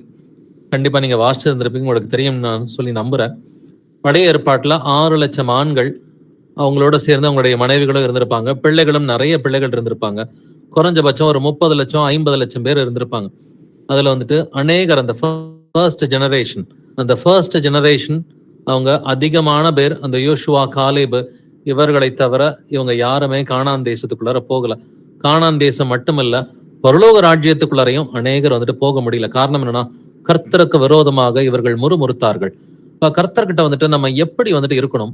மனோ வாஞ்சையா எப்படி நம்ம கர்த்தர்ட்ட வந்துட்டு பேசணும், நமக்குரிய காரியங்களை கர்த்தர்ட்ட வந்துட்டு எப்படி நம்ம வந்துட்டு ஷேர் பண்ணணும் அப்படின்னு சொல்லி தாவீது நமக்கு ஒரு எக்ஸலண்டான எக்ஸாம்பிள் செட் பண்ணியிருக்கிறோம்.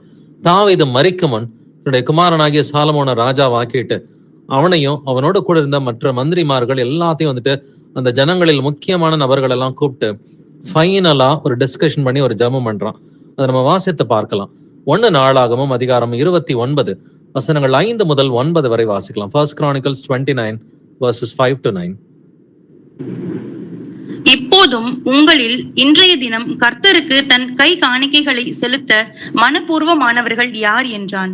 அப்பொழுது வம்சங்களின் பிரபுக்களும் இஸ்ரவேல் கோத்திரங்களின் பிரபுக்களும் 1000 பேருக்கு அதிபதிகளும் 100 பேருக்கு அதிபதிகளும் ராஜாவின் வேலைக்காரராகிய பிரபுக்களும் மனப்பூர்வமாய் தேவனுடைய ஆலயத்து வேலைக்கு 5000 தாலந்து பொன்னையும் 10000 தங்க காசையும் 10000 தாலந்து வெள்ளியையும் 18000 தாலந்து வெண்கலத்தையும் 1,00,000 தாலந்து இரும்பையும் கொடுத்தார்கள். யார் கையில் ரத்தினங்கள் இருந்ததோ அவர்கள் அவைகளையும் கர்த்தருடைய ஆலயத்து பொக்கிஷத்திற்கென்று கெட்சோனியனான எகியேலின் கையிலே கொடுத்தார்கள். இப்படி மனப்பூர்வமாய் கொடுத்ததற்காக ஜனங்கள் சந்தோஷப்பட்டார்கள். உத்தம இருதயத்தோடே உற்சாகமாய் கர்த்தருக்கு கொடுத்தார்கள். தாவீது ராஜாவும் மிகவும் சந்தோஷப்பட்டான். ஆமென். ஆமென். தாவீது மரிக்க முன் நடக்கிற ஒரு காரியங்க இது. தாவீது மரிக்கிறதுக்கு கொஞ்சம் முன்னாடி சாலமோனை ராஜாவாக்கிட்டு அவன் சொல்கிற காரியங்கள் பாருங்க. கர்த்தருக்கு தன் கை காணிக்கைகளை செலுத்த மனப்பூர்வமானவர்கள் யார்? எல்லாரும் கொடுங்கன்னு அவன் கேட்கல. மனப்பூர்வமானவர்கள் யார் அப்படின்ற கேள்வியதான், வாலண்டியர்ஸ் யாராவது இருக்கிறீங்களா அப்படின்ற கேள்வியை தான் கேட்கிறான். ஏன்னா அவர்கள் ஆலயம் கட்டுவதற்கு அவங்க எல்லாத்தையும் ப்ளூ பிரிண்ட் ரெடி பண்ணது தாவீது, சாலமோன் கிடையாது. கட்டியதுதான் சாலமோன். பட் சாலமோன் கட்டுவதற்கு முன்னாடி தேவையான தங்கம், பொண்ணு, வெள்ளி, இரும்பு, வெண்கலம், அதுக்கு தேவையான இடம், அந்த ப்ளூ பிரிண்ட் அத்தனையும் போட்டு கொடுத்தது தாவீது. இந்த அதிகாரத்தை நீங்க பிறகு நீங்க வாசிச்சு பாருங்க. பட் 6வது வசனத்துல கடைசி வார்த்தை என்ன சொல்கிறது? அத்தனை பேரும், எல்லா பிரபுக்களும் மனப்பூர்வமாய் அப்படின்ற ஒரு வார்த்தை இருக்குது. மனப்பூர்வமாய் கர்த்தருடைய ஆலயத்திற்கு அவர்கள் கொடுத்தார்கள். 7வது வசனத்துல தேவனுடைய ஆலயத்து வேலைக்கு என்னென்னலாம் கொடுத்தாங்க? பொண்ணை கொடுத்தாங்க, தங்க காசு கொடுத்தாங்க, வெள்ளியை கொடுத்தாங்க, வெண்கலத்தை கொடுத்தாங்க, இரும்பை கொடுத்தாங்க. பட் எப்படி கொடுத்தார்கள்? இவர்கள் மனப்பூர்வமாய் கொடுத்தார்கள். 8வது வசனத்துல ரத்தினங்களை கூட கொடுத்தார்கள் என்று எழுதியிருக்குது. பட் எப்படி கொடுத்தார்கள்? மனப்பூர்வமாய் கொடுத்தார்கள். 9வது வசனத்தை கவனிச்சுக்குங்க. இப்படி மனப்பூர்வமாய் கொடுத்ததற்காக ஜனங்கள் சந்தோஷப்பட்டார்கள், உத்தம இருதயத்தோடும் உற்சாக மனதோடும் கர்த்தருக்கு கொடுத்தார்கள் என்று வேதம் சொல்கிறது, இல்லைங்களா? அப்போ உத்தம இருதயத்தோடு உற்சாக மனதோடு வந்துட்டு கர்த்தருக்கு நம்ம எதையாவது கொடுக்கணும். நாம என்ன கொடுக்கணும்? நம்முடைய சரீரத்தை ஜீவ பலியா கொடுக்கணும். கர்த்தர் நம்மிடம் வந்துட்டு நம்முடைய தங்கத்தையோ, பொண்ணையோ, வெள்ளியையோ எதையுமே அவர் நம்மிடம் விரும்பவில்லை. அவர் நம்ம கிட்ட கேட்கறது வந்து நம்முடைய இருதயத்தை தான் அவர் கேட்கிறார். அப்ப ரோமர் வந்துட்டு 12ஆம் அதிகாரம் 1வது வசனம் வந்துட்டு நமக்கு என்ன சொல்லி கொடுக்குது? நம்முடைய சரீரத்தை பரிசுத்தமும் தேவனுக்கு பிரியமுமான ஜீவ பலியாக நாம் கொடுக்க வேண்டும்.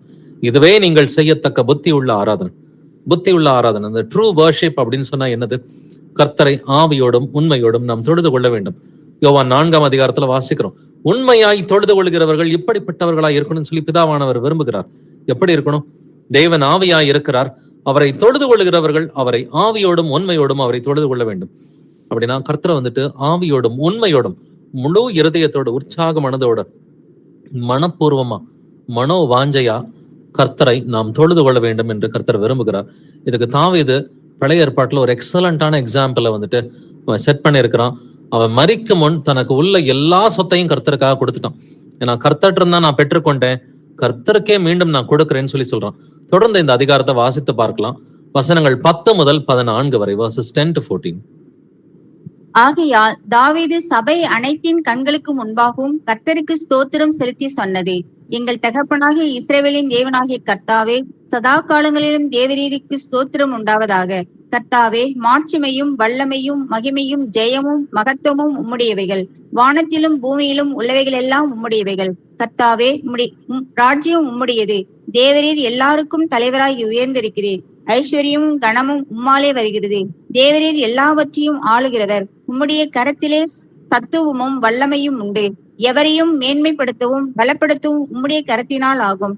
இப்போதும் எங்கள் தேவனே, நாங்கள் உமக்கு ஸ்தோத்திரம் செலுத்தி உமது மகிமையுள்ள நாமத்தை துதிக்கிறோம். இப்படி மனப்பூர்வமாய் கொடுக்கும் திராணி உண்டாவதற்கு நான் எம்மாத்திரம், என் ஜனங்கள் எம்மாத்திரம். எல்லாம் உம்மால் உண்டானது, உமது கரத்தில் வாங்கி உமக்கு கொடுத்தோம். ஆமென். எல்லாம் உம்மால் உண்டானது, உமது கரத்திலே வாங்கி உமக்கு கொடுத்தோம்னு சொல்லி ரொம்ப வந்துட்டு சந்தோஷமா தாவீது சொல்றான். மரிக்கும் முன் எல்லாத்தையுமே தாவீது வந்துட்டு தனக்குன்னு அவன் எதுவுமே வச்சுக்கலாங்க. இந்த என்டையர் சாப்டர் படிச்சு பாருங்க. 28ஆம் அதிகாரம் 29ஆம் அதிகாரம் 2 சாப்டரையும் படிச்சுக்குங்க. சாலமோனுக்கு எவ்வளவு ஒரு எக்ஸலண்டான ஒரு அட்வைஸ் கொடுக்குறான். அவன் வந்துட்டு மரிக்கும் முன் எந்த ஒரு பொருள் ஆசையும் இல்லாம முழு இருதயத்தோடு தனக்கு உள்ளது எல்லாவற்றையும் கர்த்தருக்கே மீண்டும் எப்படி கொடுக்குறான் அப்படின்றத கவனிச்சு பாருங்க. 11வது வசனம் சொல்லுது, வானத்திலும் பூமியிலும் உள்ளவைகள் எல்லாம் உம்முடையவைகள்.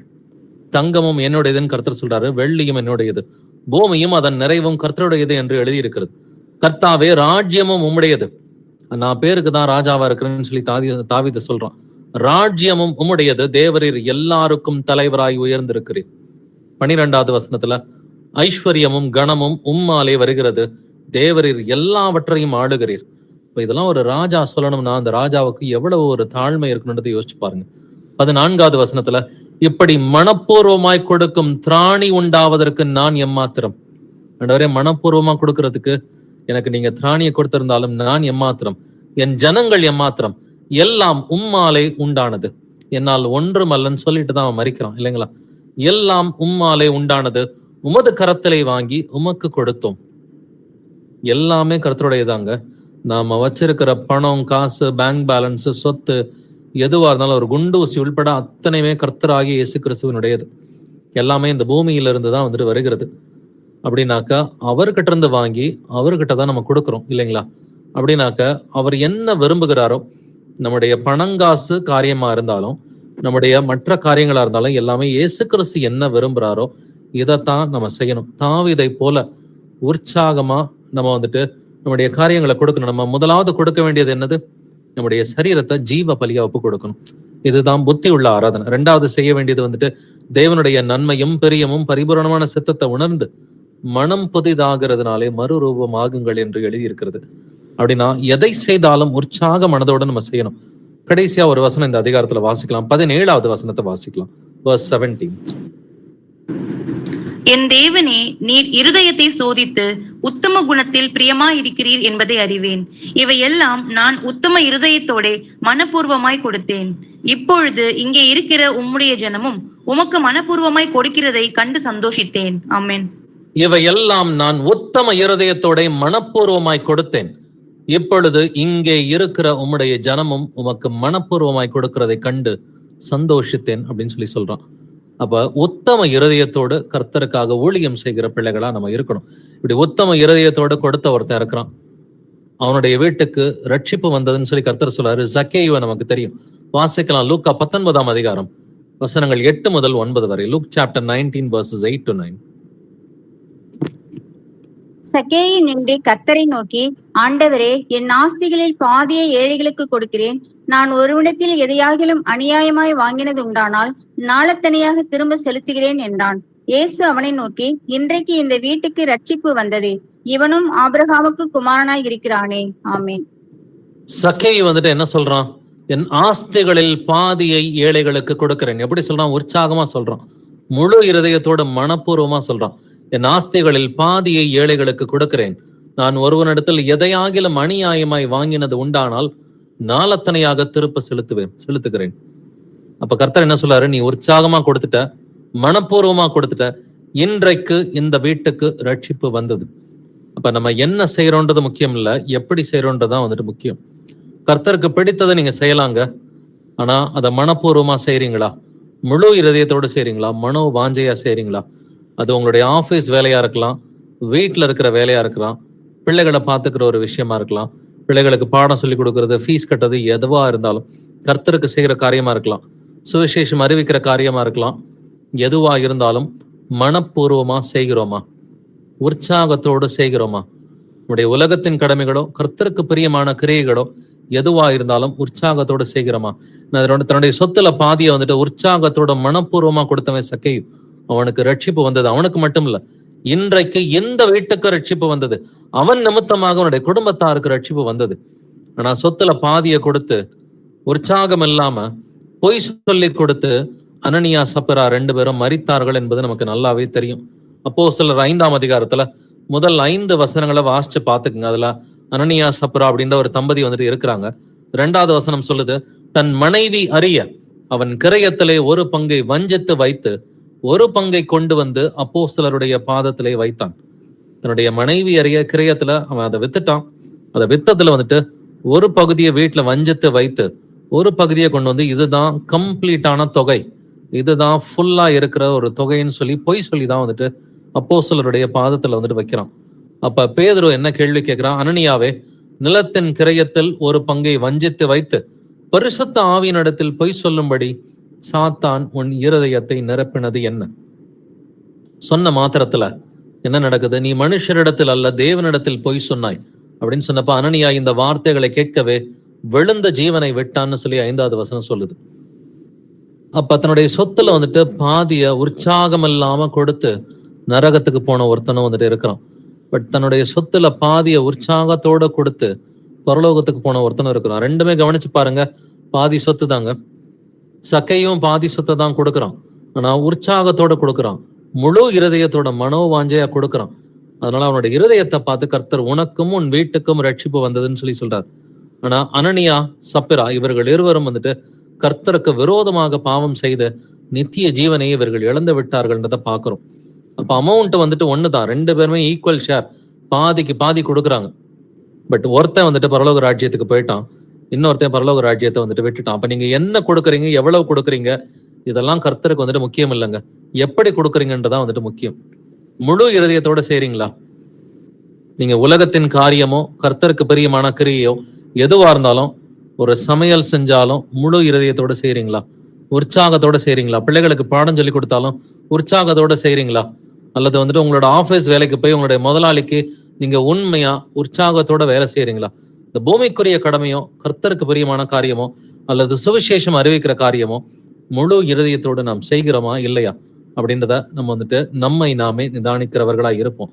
நெகேமியா புஸ்தகம் கூட 11ஆம் அதிகாரம் நீங்க வாசிச்சு பாத்தீங்கன்னா 2வது வசனத்துல, எருசலேமிலே குடியிருக்க மனப்பூர்வமாய் சம்மதித்த மனுஷர்களை எல்லாம் ஜனங்கள் வாழ்த்தினார்கள். அப்ப எருசலேம்ல இருக்கிறதுக்கே ஜனங்கள் பயந்தார்கள். ஏன்னாக்க அடிமைத்தனத்தின் மேல அடிமைத்தனம், அடி மேல அடி விழுந்துகிட்டு இருக்கிற ஒரு காலகட்டம். எருசலேம்ல இருக்கிறதுக்கே ஜனங்க வந்துட்டு பயந்துகிட்டு இருந்தாங்க. சீட்டு போட்டுதான் யாரு எருசலேம்ல இருக்கிறது அப்படின்னு முடிவெடுத்த ஒரு காலகட்டம். 1வது வசனம் படிச்சு பாத்தீங்கன்னாக்க, அவங்க 10 பேர்ல வந்துட்டு ஒருத்தனை தான் எருசலேம்ல உட்கார வச்சிருந்தாங்க. சீட்டு போட்டுதான் அவனை தெரிந்தெடுத்து வச்சிருந்தாங்க. ஏன்னா எருசலேம்ல இருந்தாக்க யாராவது எதிரி நாட்டு ராஜா வந்து கொன்றுவானோ அப்படின்ற ஒரு பயத்துல வந்துட்டு அவர்கள் எல்லோருமே இருந்தாங்க. நெகேமியாவுடைய காலகட்டம் இது மேதியா பெர்ஷியாவினுடைய காலகட்டமா இருக்கிறது. ஏற்கனவே பாபிலோன் அடிமைத்தனம் அந்த ஒரு காலகட்டத்துல மேதியா பெர்ஷியாவினுடைய அடிமைத்தனமா இருக்கிறது. சோ இப்படியெல்லாம் அடிமைத்தனம் இருந்ததுனால எருசலேம்ல மனப்பூர்வமா குடியிருந்தாக்க அவர்களை ஜனங்கள் வாழ்த்தினார்கள் என்றும் எழுதியிருக்கிறது. அப்ப எதை செய்தாலும் மனப்பூர்வமா செய்யணும்னு தான் நமக்கு கர்த்தர் நம்மிடம் வந்துட்டு சொல்கிறார் இல்லைங்களா? மன்னிச்சா கூட மனப்பூர்வமா மன்னின்னு சொல்றாரு இல்லைங்களா? வாசிக்கலாம் மத்தேயு 18:35, Matthew 18:35. நீங்களும் அவனவன் தன் சகோதரன் செய்த தப்பிதங்களை மனப்பூர்வமாய் மன்னியாமற் போனால் என் பரமபிதாவும் உங்களுக்கு இப்படியே செய்வார் என்றார். ஆமென். மன்னிச்சா கூட மனப்பூர்வமா மன்னி, இல்லாட்டினா நீ மன்னிக்கிறது வேஸ்ட்னு சொல்லி கர்த்தர் சொல்றார். நீங்களும் அவனவன் தன் தன் சகோதரன் செய்த தப்பிதங்களை மனப்பூர்வமாய் மன்னியாமற் போனால் என் பரமபிதாவும் உங்களுக்கு இப்படியே செய்வார். அப்ப எப்படி மன்னிக்கணும்? மனப்பூர்வமா, முழு இருதயத்தோடு, மனோ வாஞ்சையாய், உற்சாக மனதோடு வந்துட்டு மன்னிச்சா கூட முழுசா மன்னிக்கணும்னு கர்த்தர் சொல்லி கொடுக்கிறார். இதைதான் பிலமோன் புஸ்தகத்துல நம்ம வந்துட்டு வாசிக்கிறோம். பிலமோன் புஸ்தகத்துல அந்த பிலமோன் வந்துட்டு ஒரு வேலைக்காரன் ஓடி போயிடுறான். அந்த ஓடி போன வேலைக்காரனை நீ மன்னிச்சிருப்பா, மன்னிச்சு ஏத்துக்கோன்னு சொல்லி எழுதுற கடிதம் தான் இந்த பிலமோன் புஸ்தகம். அதுல 14வது வசனத்துல, நீர் செய்யும் நன்மையை கட்டாயத்தினால் அல்ல மனப்பூர்வமாய் செய்யணும்னு சொல்லி பவுல் கேட்டுக்கிறான் பிலமோன்ட்ட. எப்படி செய்யமா? நீ நன்மை செய்யற, அவனை மன்னிக்கிற, அவனை மன்னிச்சு நீ ஏத்துக்கிற, இத கட்டாயத்தினால செய்யாத, மனப்பூர்வமா செய்ய அப்படின்ற வார்த்தையை எம்பசைஸ் பண்ணி தான் வந்துட்டு எழுதுறோம். நம்ம அன்பு செஞ்சா கூட மனப்பூர்வமா தான் அன்பு செய்யணும்னு சொல்லி வேதம் நமக்கு சொல்லி கொடுக்குது. நான் கர்த்தர் நம்மை அன்பு செய்யும் பொழுது எப்படி அன்பு செய்கிறார்? மனப்பூர்வமா தான் அன்பு செய்கிறார். ஓசியா 14:4 வாசிச்சு பாத்தீங்கன்னா, அவர்களை மனப்பூர்வமாய் சிநேகிப்பேன்னு கர்த்தர் சொல்றார். அன்பு செய்யறது கூட மனப்பூர்வமாய் இருக்கணும். அதனால கர்த்தர் வந்துட்டு சொல்றாரு, ஜெபிச்சா கூட மனப்பூர்வமா ஜெபம் பண்ணுன்னு சொல்றார். கெத்சமனி தோட்டத்துல இருக்கும் பொழுது மத்தேயு 26ஆம் அதிகாரத்துல, ஆவி உற்சாகம் உள்ளதுதான், மாம்சமும் பலவீனம் உள்ளதுன்னு சொல்லி கர்த்தர் சொல்றார். இதை நீங்க மத்தேயு மார்க்கு 2லயுமே வந்துட்டு வாசிக்க முடியும். சோ எதை செஞ்சாலும் ஜெபம் பண்ணா கூட வந்துட்டு உற்சாகத்தோட ஜெபம் பண்ணும். ஆவி உற்சாகத்தோட தான் இருக்குது, மாம்சத்தின்படி போயிடாதுன்னு சொல்லி கர்த்தர் எச்சரிப்பு கொடுக்கிறார். அப்ப ஜெபிக்கிறது நல்லதுதான், பைபிள் படிக்கிறது நல்லதுதான். அதை கூட அவங்க வந்துட்டு தூங்கி வழிஞ்சுக்கிட்டு தான் செஞ்சாங்க இல்லைங்களா? அப்போஸ்தலர்கள் ஜெபிக்கிற காரியத்தை கூட தூங்கி வழிஞ்சுக்கிட்டு தான் அன்னைக்கு இருந்தாங்க. அதனாலதான் கர்த்தர் வந்துட்டு அதை கடிஞ்சுக்கிறார். ஆவி உற்சாகம் உள்ளதுதான், மாம்சமோ பலவீனம் உள்ளது. அப்ப உற்சாகத்தோட செஞ்சாதான் கர்த்தருக்கு பிரியமா இருக்கும். அது பைபிள் வாசிக்கிறதா இருந்தாலும், ஜெபிக்கிறதா இருந்தாலும், பர்சனல் பிரேயர், ஃபேமிலி பிரேயர், ஃபேமிலியா பைபிளை வந்துட்டு ரிசர்ச் பண்ணி பார்க்கறது, சபையாக சேர்ந்து வசனங்களை கேட்பது, சபையாக சேர்ந்து ஜெபிப்பது, எதுவா இருந்தாலும் முழு இருதயத்தோடு செய்தால் மட்டும்தான் கர்த்தருக்கு பிரியமா இருக்கும். சில நேரம் பாத்தீங்கன்னா ஒரு சிலர் வந்துட்டு பாடியோட பிரசன்ஸ் மட்டும் இருக்கும், சபை கூடுதலா இருந்தாலோ இல்ல வேற ஒரு இடமா இருந்தாலும் உடம்பு பிரசன்டா இருக்கும், பட் அவங்களோட இருதயம் அங்க இருக்கவே இருக்காது. இருதயம் வேற எங்கிட்டோ வந்துட்டு இருக்கும். கர்த்தர் சொல்றாரு அது பிரயோஜனம் இல்லைன்னு சொல்லி சொல்றார். 1000 சபை கூடுதல் அட்டன் பண்ணாலும் வந்துட்டு இருதயத்தை முழு இருதயத்தோட நம்ம வந்துட்டு அங்க பிரசன்டா இல்லைன்னு சொன்னாக்க அந்த கூடுகைகள் நமக்கு பிரயோஜனமா இருக்காது. 1000 நாட்கள் நம்ம வந்துட்டு ஃபேமிலி பிரேயர் பண்ணா கூட அதை முழு இருதயத்தோட உற்சாகத்தோட செய்யலனா அந்த ஃபேமிலி பிரேயர்லயும் பிரயோஜனம் இருக்காது. பைபிள் வாசிக்கிறதும் தனிப்பட்ட ஜெபங்களும் இப்படிப்பட்டவைகளா இருக்கணும். அதனாலதான் கர்த்தர் சொல்றாரு, நீ உற்சாகமா செய், உற்சாகமாய் கொடுக்கிறவனிடத்தில் தேவன் பிரியமா இருக்கிறார். அப்ப இருதயத்தை கொடுத்தாலும் உற்சாகமா கொடுங்க, தண்ணி கொடுத்தாலும் உற்சாகமா கொடுங்க, சமையல் செஞ்சு போட்டாலும் உற்சாகமா செய்யுங்க. எதுவா இருந்தாலும் முழு உற்சாகத்தோட வந்துட்டு முழு இருதயத்தோட வந்துட்டு செய்யணும். ரோமர் 12:8 சொல்லுது, இரக்கம் செய்கிறவன் உற்சாகத்துடனே செய்ய கடவன் என்று சொல்லி முடிகிறது. இரக்கம் செஞ்சா கூட உற்சாகத்துடனே செய்ய கடவன். கர்த்தர் ஏன் மீண்டும் மீண்டும் இத்தனை வசனங்கள்ல உற்சாகம் உற்சாகம் முழு இருதயம் மனப்பூர்வமா செய்யணும்னு கர்த்தர் ஏன் எழுதுறாரு? ஏன்னா அநேகர் தவறு செய்யறது இங்கதாங்க. கிறிஸ்தவர்கள் அநேகர் தவறு செய்யறது, போதகர்கள் அநேகர் வந்துட்டு தவறு செய்யறது முழு இருதயத்தோட கர்த்தரை சேவிக்கிறது கிடையாது. கர்த்தருக்கு பிடிச்ச காரியத்தை கூட முழு இருதயத்தோட வந்துட்டு செய்யறது கிடையாது. அதனாலதான் பலிகள்ல கூட உற்சாக பலிகள் என்று பழைய ஏற்பாட்டில் எழுதியிருக்குது. என் வாயின் உற்சாக பலிகளை நீர் அங்கீகரிங்க அப்படின்னு வந்துட்டு சங்கீதத்துல வந்துட்டு தாவீது வந்துட்டு சொல்றான். உற்சாகமான ஆவி என்னை தாங்கும்படி செய்யும். உற்சாகம் இல்லைன்னா கேளுங்க. தாவீத போல வந்துட்டு சங்கீதம் 51 பாவ நிவர்த்தி செய்யும், தன்னுடைய பாவங்களை வந்துட்டு அறிக்கை பண்றான். சங்கீதம் 51 வந்துட்டு 12வது வசனத்துல தன்னுடைய பாவங்களை அறிக்கை செய்யும் பொழுது உற்சாகம் இல்லைன்னா தயவு செஞ்சு கர்த்தர்ட்ட கேட்டு வாங்கிக்கங்க. உற்சாகமான ஆவி என்னை தாங்கும்படி செய்யும் அப்படின்னு கேட்டீங்கன்னா கர்த்தர் நிச்சயமா உற்சாகமுள்ள ஆவியை வந்துட்டு கொடுக்கிறவரா இருக்கிறார். சுவிசேஷம் அறிவிக்கிறது கூட உற்சாகத்தோட தான் அறிவிக்கணும்னு சொல்லி கர்த்தர் நமக்கு சொல்லி கொடுத்திருக்கிறார். கடைசியா ஒரு சில வசனங்கள் வாசிக்கலாம். 1 கொரிந்தியர் 9ஆம் அதிகாரம் வசனங்கள் 16 முதல் 18 வரை வாசிக்கலாம். சுவிசேஷத்தை நான் பிரசங்கித்து வந்தோம், மேன்மை பாராட்ட எனக்கு இடமில்லை, அது என்மேல் விழுந்த கடமையாக இருக்கிறதே. சுவிசேஷத்தை நான் பிரசங்கியாது இருந்தால் எனக்கு ஐயோ. நான் உற்சாகமாய் அப்படி செய்தால் எனக்கு பலன் உண்டு. உற்சாகம் இல்லாதவனாய் செய்தாலும் உக்கிரான உத்தியோகம் எனக்கு ஒப்புவிக்கப்பட்டிருக்கிறதே, ஆதலால் எனக்கு பலன் என்ன? நான் சுவிசேஷத்தை பிரசங்கிக்கையில் அதை பற்றி எனக்கு உண்டாயிருக்கிற அதிகாரத்தை முற்றிலும் செலுத்தாமல் கிறிஸ்துவின் சுவிசேஷத்தை செலவில்லாமல் ஸ்தாபிப்பதே எனக்கு பலன். ஆமென். ஆமென். சுவிசேஷத்தை அறிவிப்பது எப்படி? என் மேல் விழுந்த கடமையாய் இருக்கிறது. சுவிசேஷத்தை நான் பிரசங்கியாதிருந்தால் எனக்கு ஐயோ. ஆனா எப்படிங்க பிரசங்கிக்கணும்? 17வது வசனம் சொல்லுது, நான் உற்சாகமாய் அப்படி செய்தால் எனக்கு பலன் உண்டு. எப்ப பலன் உண்டு? உற்சாகத்தோட முழு இருதயத்தோட மனோவாஞ்சையாய் சுவிசேஷம் அறிவிச்சாதான் அதுக்கு கூட பலன் உண்டு.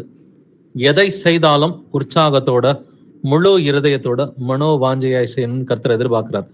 கிறிஸ்துவின் சுவிசேஷத்தை செலவில்லாமல் ஸ்தாபிப்பதே எனக்கு பலன். அப்ப பலன் வந்துட்டு கர்த்தருடைய சுவிசேஷத்தை செலவில்லாமல் ஸ்தாபிக்கணும், உற்சாகமா சுவிசேஷம் அறிவிக்கணும். இதுதான் கர்த்தர் நம்மிடம் வந்துட்டு விரும்புகிறார். சமநிலை பிரமாணம் அப்படிங்கிற ஒரு பிரமாணத்தை நீங்க 2 கொரிந்தியர் 8ஆம் அதிகாரத்துல வாசிக்க முடியும். வசனங்கள் 7 முதல் 11 வரைக்கும் நீங்க வாசிச்சு பாத்தீங்கன்னா அங்க தர்ம காரியம்னு சொல்லி எழுதியிருக்கும். நீங்க எல்லாத்துலயும் பெருகி இருக்கிறீங்கப்பா, அறிவுல பெருகி இருக்கிறீங்க, விசுவாசத்துல பெருகி இருக்கிறீங்க, போதிக்கிறதுல நல்லா வளர்ந்துருக்கிறீங்க, வந்துட்டு அன்புல வளர்ந்துருக்கிறீங்க. ஆனா இந்த தர்ம காரியத்திலும் நீங்கள் பெருக வேண்டும்னு சொல்லிட்டு இயேசு கிறிஸ்து ஐஸ்வர்யம் உள்ளவராய் இருந்தாரு, நமக்காக அவர் தரித்திரரானார்னு சொல்லி 9வது வசனம் சொல்லுது. ஆனாலும் 11வது வசனத்துல கொடுக்க வேண்டும் என்கிற விருப்பம் உண்டாயிருந்தது போல உங்களுக்கு உள்ளவைகளில் எடுத்து அதை நிறைவேற்றுதலும் உண்டாவதாகன்னு சொல்லி எப்படி கொடுக்கணும் இந்த சமநிலை பிரமாணம், இதெல்லாம் 8ஆம் அதிகாரத்துல எழுதிட்டு 9ஆம் அதிகாரம் என்ன சொல்லுதுன்றதை நம்ம கவனிக்கலாம். 2 கொரிந்தியர் 9:7 வாசிக்கலாம். 2 Corinthians 9:7. அவனவன் விசனமாயும் அல்ல கட்டாயுமாயும் அல்ல, தன் மனதில் நியமித்தபடியே கொடுக்க கடவன். உற்சாகமாய் கொடுக்கிறவனிடத்தில் தேவன் பிரியமாய் இருக்கிறார். ஆமென். உற்சாகமாய் கொடுக்கிறவனிடத்தில் தேவன் பிரியமாய் இருக்கிறார். நீங்க எதை கொடுத்தாலும் உற்சாகமா கொடுங்க. உங்களுடைய இருதயத்தை தான் கர்த்தர் கேட்கிறார். உங்களுடைய சரீரத்தை வந்துட்டு ஜீவ பலியா கர்த்தர் வந்துட்டு கேட்கிறார். நீங்கள் ஒரு ஆசாரியரா வந்துட்டு இருக்கிறீங்கன்றத நம்ம எல்லோருமே புரிஞ்சுக்கணும். நம்ம அனைவருமே ராஜரீக ஆசாரிய கூட்டமா வந்துட்டு இருக்கிறோம். நம்ம வந்துட்டு ராஜரீக ஆசாரிய கூட்டம், ஆவிக்குரிய பலிகளை செலுத்துகிற ஆசாரியர்களா வந்துட்டு இருக்கிறோம். அந்த பலி என்பது உங்களுடைய சரீரம் தான். அது பரிசுத்தமும் தேவனுக்கு பிரியமுமான வந்துட்டு ஜீவ பலியா இருக்கணும். அப்ப உங்களுடைய சரீரத்தை நீங்க ஜீவ பலியா கொடுக்குறீங்களா? உங்களுடைய சரீரத்தை பரிசுத்தமா தேவனுக்கு கொடுக்குறீங்களா? உற்சாகமாய் கொடுக்கிறவனிடத்தில் தேவன் பிரியமா இருக்கிறார். கர்த்தருக்கு ஏதாவது செய்யணும்னு நினைக்கிறீங்களா? சுவிசேஷம் அறிவிக்கணும்னு நினைக்கிறீங்களா? இந்த சுவிசேஷம் அறிவிக்கிறவங்களுக்கு சப்போர்ட் பண்ணணும்னு நினைக்கிறீங்களா? எதை செய்தாலும் உற்சாகமாய் செய்கிறவனிடத்தில் தேவன் பிரியமாய் இருக்கிறார். அப்ப நம்ம என்ன செஞ்சாலும் வந்துட்டு மனுஷனுடைய பார்வைக்காக நாம் செய்யாமல் வந்துட்டு மனப்பூர்வமாய் தேவனுடைய சித்தத்தின்படி செய்யுங்கள். நம்ம இதைத்தான் முதல் வசனமா வாசிச்சோம். எபேசியர் 6:6 மனப்பூர்வமாய் தேவனுடைய சித்தத்தின்படி செய்யணும். எப்படி? மனப்பூர்வமா முழு இருதயத்தோட உற்சாக மனதோட செய்யணும். ரோமர் 6:17 சொல்றது போல உபதேச சட்டத்திற்கு நீங்கள் மனப்பூர்வமாய் கீழ்ப்படியணும்னு வேதம் சொல்லுது. கட்டாயத்தினால அல்ல, அவங்க பாக்குறாங்க இவங்க பாக்குறாங்கன்ற கட்டாயத்தினால அல்ல, மனப்பூர்வமா என்னுடைய இருதயத்தை கர்த்தர் பாக்குறாருன்னு சொல்லி மனப்பூர்வமா எசேக்கியா ராஜா எப்படி கீழ்ப்படிந்தானோ அவனை போல இருக்கணும். எசேக்கியா ராஜா கர்த்தருக்கு செம்மையானதை செய்தான். ஆனா முழு இருதயத்தோட செய்ததுனால கர்த்தர் அவன் செய்ததை நன்மையாக கண்டார். ஆனா அமத்சியா ராஜா வந்துட்டு கர்த்தருக்கு பிரியமானதை செஞ்சான், ஆனா முழு இருதயத்தோட செய்யலன்னு சொல்லி வேதம் சொல்லுது. அப்ப எசேக்கியா ராஜாவை போல கர்த்தருக்கு பிரியமானதை செய்யணும், ஆனா அதை முழு இருதயத்தோட செய்கிற பிள்ளைகளா நம்ம எல்லோருமே இருக்கணும். கொலோசியர் 3:23 சொல்றது போல, நீங்கள் கர்த்தராகி இயேசு கிறிஸ்துவை சேவிக்கிறீங்க, நல்லதுதான். ஆனா அடுத்த வசனம் சொல்றது போல, நீங்கள் எதை செய்தாலும் கர்த்தருக்கென்றே மனப்பூர்வமாய் செய்யுங்கள். என்ன செஞ்சாலுங்க, உங்க காலையில எந்திரிச்சு நீங்க நைட்டு தூங்குற வரைக்கும் நீங்க என்ன செஞ்சாலும், வசனம் சொல்கிறது போல, எதை செய்தாலும் கர்த்தருக்கென்றே மனப்பூர்வமாய் செய்யுங்கள். இது வரைக்கும் நம்ம அப்படி செய்யலைனாக்க கர்த்தர்ட்ட இன்று நாம் மன்னிப்பு கேட்கலாம். இது வரைக்கும் பொறுமைகிட்டே செஞ்சிருக்கிறோமா? நம்ம முறுபொறுத்துக்கிட்டே காரியங்களை செஞ்சிருக்கிறோமா? முழு இருதயத்தோட செய்யாம இருந்திருக்கிறோமா? கர்த்தர்ட்ட இன்னைக்கு நம்ம சரண்டர் பண்ணுவோம். ஆண்டவரே, என்னுடைய ஆவி ஆத்மா சரீரத்தை உங்களுக்கு நான் சரண்டர் பண்றேன்.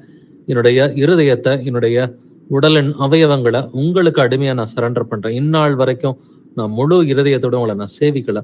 இந்நாள் வரைக்கும் உமக்கு பிரியமான காரியத்தை நான் முழு இருதயத்தோட செய்யல, என்னை மன்னிச்சிருங்கன்னு சொல்லி அவர்கிட்ட கேட்டுட்டு நம்ம இன்றிலிருந்து எதை செய்தாலும், வசனம் சொல்கிறது போல, எதை செய்தாலும் இயேசு கிறிஸ்துவின் நிமித்தமாக மனப்பூர்வமா முழு இருதயத்தோட மனோ வாஞ்சையை உற்சாகமாக செய்கிற பிள்ளைகளா இருக்குன்னு சொல்லி நம்ம ஒரு ஜெபத்தோட இந்த ஒரு பைபிள் ஸ்டடியை நிறைவு செய்யலாம். எங்கள் கர்த்தராகிய இயேசு கிறிஸ்துவே, எங்கள் அப்பா தந்தையே, உம்மை போற்றுகிறோம், உம்மை புகழுகிறோம், உம்மை வாழ்த்துகிறோம், உம்மை வணங்குகிறோம், உம்மை ஆராதிக்கிறோம், உம்மை துதிக்கிறோம், உமக்கு நன்றி செலுத்துகிறோம், உமக்கு ஸ்தோத்திரம் செலுத்துகிறோம். ஆண்டவரே, எங்கள் கர்த்தராகிய இயேசு கிறிஸ்துவே, நீர் நல்லவர், வல்லவர், பரிசுத்தர், தூயவர், நீர் இரக்கமுள்ளவர், நீர் சாந்தமுள்ளவர், நீர் நீதி உள்ளவர். துதியும் கனமும் மகிமையும் வல்லமையும் என்றென்றும் உம்முடையதே. ஆண்டவரே, நாங்கள் எதை செய்தாலும் ஆண்டவரே மனப்பூர்வமாய் தேவனுடைய சித்தத்தின்படி செய்ய வேண்டும் என்று எழுதியிருக்கிறது. ஆண்டவரே, ஆண்டவரே, எத்தனையோ முறை எங்க வாழ்க்கையில வந்துட்டு இந்த பூமிக்குரிய கடமைகளா இருந்தாலும், உமக்கு சித்தமான ஆவிக்குரிய காரியங்களா இருந்தாலும், எத்தனையோ காரியங்களை, நூற்றுக்கணக்கான முறைகளை வந்துட்டு நாங்கள் மனப்பூர்வமா செய்யாம இருந்திருக்கிறோம். அதற்காக எங்களை நீர் தயவாய் மன்னிக்க வேண்டுமாறு கெஞ்சி மன்றாடுகிறேன். ஆண்டவரே, இன்று தொடங்கி நாங்கள் எதை செய்தாலும் ஆண்டவரே, வேதம் சொல்கிறது போல எதை செய்தாலும் கர்த்தருக்கென்று நாங்கள் மனப்பூர்வமாய் முழு இருதயத்தோடு செய்கிற பிள்ளைகளா இருக்கணும்னு சொல்லி எங்கள் அனைவருமே இயேசு கிறிஸ்துவின் நாமத்தால் நாங்கள் ஆசீர்வதிக்கிறோம். ஆண்டவரே, இன்று வசனத்தை கேட்ட ஒவ்வொரு ஆத்மாவுடைய இருதயத்துல நீங்க பேசுங்கப்பா, உடைய வசனங்களை எழுதி வைங்கப்பா. நாங்கள் இனிமேட்டு எதை செய்தாலும், இந்த நொடியிலிருந்து நாங்கள் எதை செய்தாலும் முழு இருதயத்தோட மனோ வாஞ்சையாய் உற்சாக மனதோடு வந்துட்டு நாங்கள் செய்வதற்கு நீர்தாமே எங்களை பலப்படுத்த வேண்டுமாறு கெஞ்சி மன்றாடுகிறேன். ஆண்டவரே, உம்முடைய உபதேச சட்டத்திற்கு எசேக்கியா ராஜாவை போல நாங்கள் முழு இருதயத்தோடுமே நாங்கள் சேவிப்பதற்கு எங்களுக்கு கிருபையை கொடுங்கப்பா.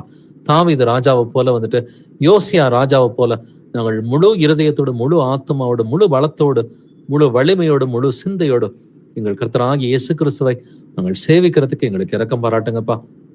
ஆண்டவரே, யோசுவா சொல்றது போல, நானும் என் வீட்டாரமோ கர்த்தரையே சேவிப்போம் என்று வேதம் சொல்கிறது.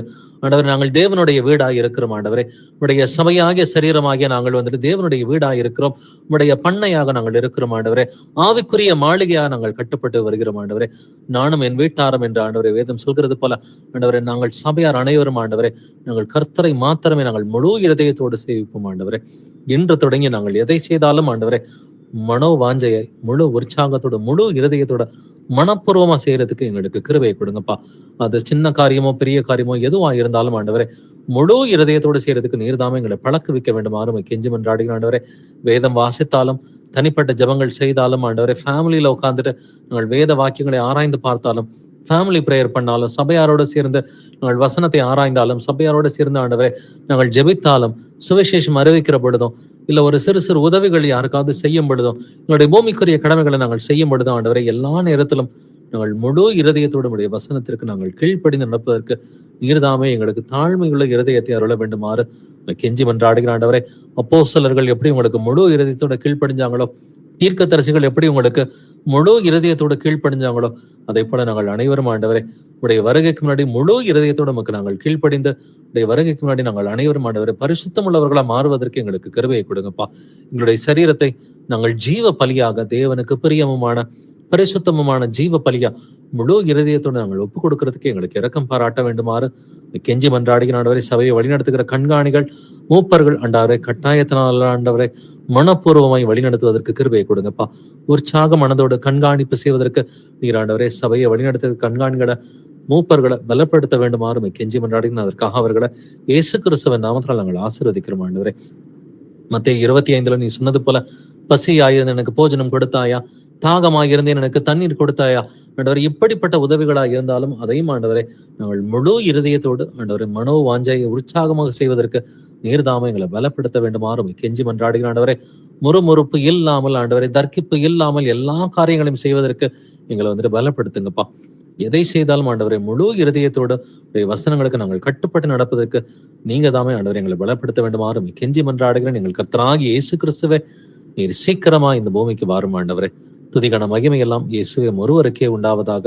இந்த ஜெபங்களை எங்களுடைய கர்த்தராகிய இயேசு கிறிஸ்துவின் மகா பரிசுத்த நாமத்தினால் ஏறெடுக்கிறேன் ஜீவனுள்ள எங்கள் நல்ல பிதாவே. Amen, amen. Praise Lord brothers and sisters.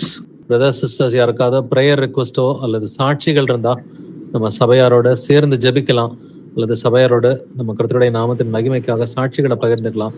யாருக்காவது பிரேயர் ரிக்வெஸ்ட் அல்லது சாட்சிகள்? Praise Lord brother. Praise Lord sister. Brother, இவங்க சர்மின்றவங்க இப்பதான் ஒரு வாரமா பிரேயர்ல கலந்துருக்காங்க. அவங்க குழந்தைக்கு உடம்பு சரியில்லை, இப்ப லைன்ல தான் இருக்காங்க.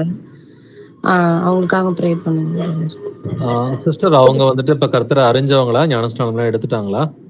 இன்னும் ஞானஸ்தானம் எடுக்கலைங்க பிரதர். அவங்களுக்கு ஏற்கனவே சொல்லி இருக்கிறேன், ஆனாலும் கொஞ்சம் தடை வந்துடுறதுனால அப்படியே கல்யாணம் ஆகுறதுக்கு முன்னாடி தெரியும், அதுக்கு பிற்பாடு மேரேஜ் ஆயிட்டு இப்போ வர முடியல. ஆனாலும் ஏசப்பா விசுவாசிக்கிறாங்க, இப்ப பிரேயர்ல எல்லாம் கலந்துக்கிறாங்க. குழந்தைக்கு என்ன உடம்பு முடியல சிஸ்டர்? அது லைன்ல தான் இருக்காங்க பிரதர். சிஸ்டர், என்ன காரியத்துக்கு ஜெபிக்கலாம்? Sharmi sister. Praise Lord brother. Praise Lord sister. பாப்பாக்கு ஒரு 1 வீக்கா ஃபீவர் பிரதர். ஓகே. குழந்தைக்கு என்ன வயசு இருக்கும்? 6 மந்த் தான் பிரதர். 6 மந்த்ஸ்ங்களா? ரொம்ப ரொம்ப சீரியஸ் ஆயிட்டா. அதுக்கப்புறம் தமிழக்கா வந்து ப்ரேயர் பண்ணாங்க. ஓகே. அதுக்கப்புறம் இப்போ ஓகே, இன்னைக்கெல்லாம் ரொம்ப பெட்டரா இருக்காங்க பிரதர். Okay sister. சின்ன குழந்தைங்கள்ட்ட பாவமே கிடையாது. ஒரு 6 மாச குழந்தைகிட்ட பாவமே கிடையாது. சில நேரம் அவங்களுக்கு உடம்பு சரியில்லாம போகுதுன்னா அதுக்கு அநேக முறை அப்பா அம்மா தான் காரணமா இருப்பாங்க. அப்பா அம்மா செய்த தவறுகள்னால ஆண்டவர் வந்துட்டு சிக்ஷிக்கிறது உண்டு. இப்படியும் அவர் சிக்ஷிப்பாரு. நம்ம தாவீதோட வாழ்க்கையிலாம் அப்படி நடந்ததை வந்துட்டு பாக்குறோம். அப்படின்னா கொஞ்சம் அப்பா அம்மா நல்லா பாவங்களை அறிக்கை பண்ணட்டும். இப்ப நீங்க நல்லா ஏசுப்பாவை நம்புற விசுவாசியா இருந்தா உங்களுடைய பாவங்களை நல்லா அறிக்கை பண்ணுங்க. உங்க நிமித்தம் வந்துட்டு பிள்ளை ஆண்டவர் வந்துட்டு இம்மீடியட்டா குணப்படுத்துவாரு. ஸோ நல்லா எல்லா தனிப்பட்ட பாவங்களையும் ஏசப்பா கிட்ட வந்துட்டு தனிமையில வந்துட்டு பாவங்களை அறிக்கை பண்ணுங்க. நம்ம எல்லோருமே இப்ப சபையா சேர்ந்து குழந்தைக்காக நம்ம ஜெபிக்கலாம். எங்கள் கர்த்தராகிய இயேசு கிறிஸ்துவே, எங்கள் அப்பா தந்தையை போற்றுகிறேன், புகழுகிறேன், வாழ்த்தி வணங்கி ஆராதிக்கிறேன், துதிக்கிறேன், நமக்கு நன்றி செலுத்துகிறேன், நமக்கு ஸ்தோத்திரம் செலுத்துகிறேன். ஆண்டவரே, எங்கள் கர்த்தராகிய இயேசு கிறிஸ்துவே, நீர் நல்லவர், வல்லவர், பரிசுத்தர், தூயவர், நீர் இரக்கமுள்ளவர், நீர் சாந்தமுள்ளவர், நீர் நீதி உள்ளவர், துதியும் கனமும் மகிமையும் வல்லமையும் என்றென்று உடையது. இயேசுப்பா, இந்த வழியில் ஆண்டவரே சகோதரி ஷர்மியையும் அவங்களுடைய குடும்பத்தாரையும் இயேசு கிறிஸ்துவின் நாமத்தினால் ஆசீர்வதிக்கிறேன். ஆண்டவரே, உங்களுடைய மகளுக்கு ஆண்டவரே சிறு குழந்தையா இருக்கிறாப்பா. ஆண்டவரே, இந்த குழந்தைக்கு உடம்பு சரியில்லை, 1 வாரமா ஃபீவரா இருக்குன்றதை நாங்கள் கேள்விப்பட்டோம்ப்பா. ஆண்டவரே, இந்த குழந்தைய நீர் அன்பு செய்கிறீர். ஆண்டவரே, இதை நாங்கள் விசுவாசிக்கிறோம். ஆண்டவரே, இந்த குழந்தைய உடைய பெற்றோருக்கு நல்லதொரு ஈவா கொடுத்திருக்கிறீங்கப்பா. இந்த பிள்ளையை இயேசு கிறிஸ்துவின் நாமத்தினால் நாங்கள் ஆசீர்வதிக்கிறோம். ஆண்டவரே, அந்த பிள்ளைக்கு ஃபீவர் வந்தது, அது அவங்க அப்பா அம்மனுடைய பாவமா இருந்தாக்கா, மூதாதையர்களுடைய சாபமா இருந்தா தயவாய் மன்னிக்க வேண்டுமாறும் கெஞ்சி மன்றாடுகிறேன். ஆண்டவரே, நீர் ஆண்டவரே தயவு பெருத்த தேவனா இருக்கிறீர். ஆண்டவரே, எங்களை தண்டிப்பதற்கு மனஸ்தாபப்படுகிற தேவனா இருக்கிறீர். ஆண்டவரே, தயவாய் அந்த பிள்ளைகளுடைய ஆண்டவரே அந்த குழந்தையுடைய அவங்க அப்பா அம்மா மூதாதையர்களுடைய பாவங்களை தயவாய் மன்னிங்கப்பா. மன்னித்த ஆண்டவரே, மனம் திரும்புதல அந்த குடும்பத்தாருக்கு கட்டளையிடுங்கப்பா. சீக்கிரமா அவர்கள் வந்துட்டு முழுமையா ஆண்டவரை விசுவாசத்தோட ஞானஸ்நானம் எடுக்கணும்னு சொல்லி அவங்களுடைய பெற்றோரை கர்த்தராகிய இயேசுவின் நாமத்தில் ஆசீர்வதிக்கிறேன். பிள்ளைக்கு ஃபீவரை கொண்டு வந்திருக்கிற அசுத்தாவிய சாத்தான இயேசு கிறிஸ்துவின் நாமத்தினால் நாங்கள் கடிந்து கொண்டு வெளியே போயிட்டு கட்டளை எடுக்கிறோம். நீ திரும்பி வராது. பிள்ளைக்கு காய்ச்சலை கொடுக்கிற அசுத்தாவிய சாத்தானே, இயேசு கிறிஸ்துவின் நாமத்தினால் உனக்கு கட்டளை எடுக்கிறேன். பிள்ளையை விட்டு வெளியே போ, இனி திரும்பி வராது. ஃபீவரை கொடுக்கிற அசுத்தாவிய பிள்ளையை விட்டு வெளியில போ, இனி திரும்பி வராத. இயேசு கிறிஸ்துவின் நாமத்தினால் உனக்கு கட்டளை எடுக்கிறேன். Leave right now in Jesus name. இயேசு கிறிஸ்துவின் நாமத்தினால முழு விடுதலை கட்டளை எடுக்கிறேன். பிள்ளைக்கு காய்ச்சல்ல இருந்து உடல் பலவீனத்திலிருந்து இயேசு கிறிஸ்துவின் நாமத்தினாலே முழு விடுதலை கட்டளையிடுகிறேன். பிள்ளைக்கு பரிபூரண சுகத்தை இந்த வேளையில இயேசு கிறிஸ்துவின் நாமத்தினாலே கட்டளையிடுகிறேன். இயேசுப்பா, நீங்க பிள்ளையோடு கூட இருந்து ஆண்டவரே நீங்க பலப்படுத்துங்கப்பா. பிள்ளையை வந்துட்டு ஆண்டவரே பரிபூரணமா சுகத்தை கொடுத்துட்டீங்கன்னு நாங்கள் விசுவாசித்து அறிக்கை செய்கிறோம். பிள்ளைக்காக நீங்க ஜீவனை கொடுத்திருக்கிறீங்க. பிள்ளைக்காக ஆண்டவரே ரத்தத்தை சிந்தி இருக்கிறீங்கப்பா. உடைய தழும்புகளால் குழந்தை சுகமாயிட்டான்றதை நாங்கள் விசுவாசித்து அறிக்கை செய்கிறோம். துதிகன மகிமை எல்லாம் இயேசுவின் ஒருவருக்கே உண்டாவதாக. இந்த ஜெபங்களினுடைய கர்த்தராகிய இயேசு கிறிஸ்துவன் மகாபரிசுத்த நாமத்தால் ஏறெடுக்கிறேன் ஜீவனுள்ள எங்கள் நல்ல பிதாவே, ஆமென். Praise Lord, brothers and sisters. Praise Lord, brother. Praise Lord, brother. என் பேர் மார்ட்டின், கோயம்புத்தூர்ல இருந்து பிரதர். மார்ட்டின் பிரதர், சொல்லுங்க, நல்லா இருக்கீங்களா? நடக்கும் பிரதர். போன வாரம் கார்த்திக் பிரதர் வந்திருந்தாரு பிரதர். பெயருக்கு 3வது வாரம் வந்திருந்தாரு. அப்ப எனக்கு வந்து எப்பவும் போயிடும், இந்த மாதிரி பெயருக்கு போகும்போது போயிடுவோம். நாங்களும் போயிட்டு எனக்கு ஒரு 11 மணி 11 இருக்கும் பிரதர். அப்போ வந்து பாத்தீங்கன்னா அடி வயிறு வலி ஜாஸ்தி இருக்கும், ஒரு சைடு வலியாயிட்டு இருந்துச்சு. என்னால அங்க ரொம்ப நேரம் உட்கார முடியல. முடிச்சுட்டு எப்படியாவது பெயர் முடிய வரைக்கும் இருக்குன்னு சொல்லிட்டு முடிச்சுட்டு வீட்டுக்கு வந்தாச்சு பிரதர். அப்புறம் பாத்தீங்கன்னா ஏசப்பா வந்து கார்த்திபுரம் வந்து இங்க பீட்டர் பிரதர் எதுக்கும் வந்திருந்தாங்க. அப்ப எனக்கு வந்து ஒரு சைடு ஃபுல்லா வலி, முடியல, ரொம்ப அழுத்துட்டு என்னால படுக்கவும் முடியல, உட்காரவும் முடியல பிரதர். ரொம்ப அழுதுட்டேன் அன்னைக்கு. அப்புறம் வந்து கார்த்திபர் ஏசப்பா மூலியமா பெயர் பண்ணி வச்சிருந்தாரு. அவரு வந்து எனக்கு பெயர் பண்ணிட்டு அப்புறம் போயிட்டாரு. முடிச்சுட்டு அப்புறம் போனா அப்புறம் உங்க பாவல அறிக்கை விட்டு உங்க பையத்துல ஜப்பம் சொல்லமே பெயர் பண்ணியாச்சு. அப்புறம் அடுத்த நாள் எனக்கு நைட்டு திரும்பி லைட்டா வலி இருக்க முடிஞ்சு சொன்னாரு, நீ வேணா டாக்டர் போய் பாக்கணும்னா பாருன்னாரு. நானும் போய் டாக்டர் பார்த்து கடைக்கு ஊசி போட்டு இதுக்கு ஸ்கேன் எடுத்து பார்க்கலான்னாரு. ஆனா ஸ்கேன் எடுத்து அடுத்த நாள் ஸ்கேன் எடுத்து போய் பார்த்தா லைட்டா ஏலமும் கல் வந்து மேல இருந்து இடுப்புல இருந்து அந்த கல்லு கீழே அந்த பித்த போயிட்டு கீழே வரைக்கும் வந்துருச்சு. அப்புறம் கேட்டாரு, எப்போ எனக்கு வந்து அந்த ஸ்டோன் ப்ராப்ளம் வந்துச்சுன்னா என்ன ஊசி போட்டு மாத்திரை கொடுத்தாலுமே வந்து மேக்சிமம் ஒரு 3 நாள் 4 நாள் வலி இருக்கும். எனக்கு உட்காந்துட்டு அழுகாச்சு வந்துட்டே இருக்கும், முடியாது. எல்லாத்தையும் சத்தம் போடுவேன், இந்த மாதிரி எனக்கு வலிக்குது, முடியல எல்லாத்தையும் சண்டை போட்டு கத்திட்டே இருப்பேன். ஆனா அன்னைக்கு ஏசப்பா வந்து எனக்கு நிறைய வசனத்தை உறுத்தி இருக்காரு. இந்த மாதிரி நீ என்னென்ன இது பண்ணிக்க அதெல்லாம் அறிக்கிட்டு இது பண்ணீங்கன்னா சரியாருன்னு சொல்லி இது பண்ணாரு. ஆனா டாக்டர் போய் கேட்டாரு, போனா கல்லுதான், அந்த ஏலமும் கல்லுதான், உங்களுக்கு அது ஒண்ணு சீக்கிரமா போயிருந்தாரு. அப்புறம் கேட்டாரு, டாக்டர் கேட்டாரு, உங்களுக்கு ஏன் வலி இல்லையான்னு கேட்டாரு. இல்ல டாக்டர் 3 டைம் கேட்டாரு. இன்னும் 7 8 3 கண்டிப்பா உங்களுக்கு வலி இருக்கு, ஏன் இல்லைன்னு கேட்டாரு. டாக்டர் எனக்கு எந்த வலியும் இல்லை, சரியாயிருச்சுன்னு சொன்னேன். பார்த்துட்டு மாத்திரை மூட்டை எழுதி கொடுத்தாரு. கர்த்தருக்கு ஸ்தோத்திரம் brother. Praise Lord, praise Lord. கர்த்தர் நல்லவர். எப்பொழுதும் நம்ம பாவங்களை அறிக்கை பண்ணி நம்ம அவர்கிட்ட விசுவாசமா இருந்து ஜெபிக்கும் பொழுது நிச்சயமா 100% சுகத்தை கொடுக்கிறாரு. Praise Lord. அதே மாதிரி பிரதர் சொல்லுங்க பிரதர்.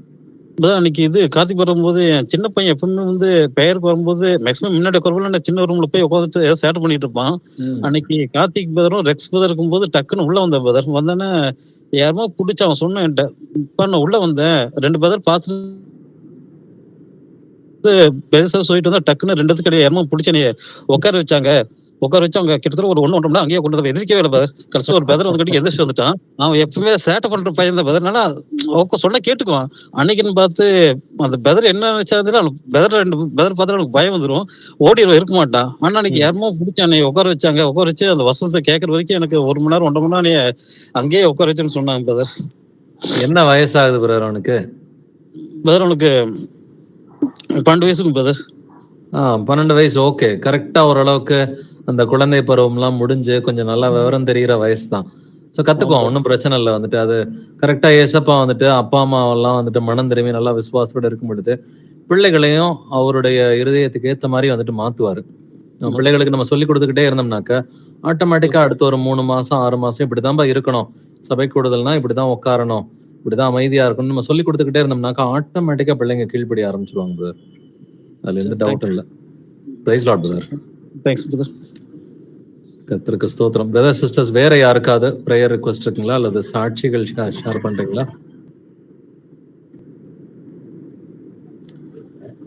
வேற பிரதர் சொல்லுங்க பிரதர். Praise Lord brother. நான் இப்போ பாத்தீங்கன்னா ஜனவரி பொங்கலோட நான் ஊருக்கு போய் குடும்பத்தோட ஃபேமிலியோட இருக்கலாம்னு ஏசப்பட்ட வேண்டிக்கிட்டு இருக்கிறேன் பிரதர். அதுக்குனால எனக்கு சபையாரா சேர்ந்து அந்த இதுக்கு எனக்கு வேண்டிக்கிடுங்க பிரதர். கண்டிப்பா பிரதர், கண்டிப்பா. வீட்டுல கணவனும் மனைவியும் ஒன்னா இருக்கணும்ன்றதான் கர்த்தருடைய சித்தம். தேவன் நினைத்ததை மனிதன் பிரிக்காத இருக்கட்டும்னு வசனம் சொல்லுது இல்லைங்களா?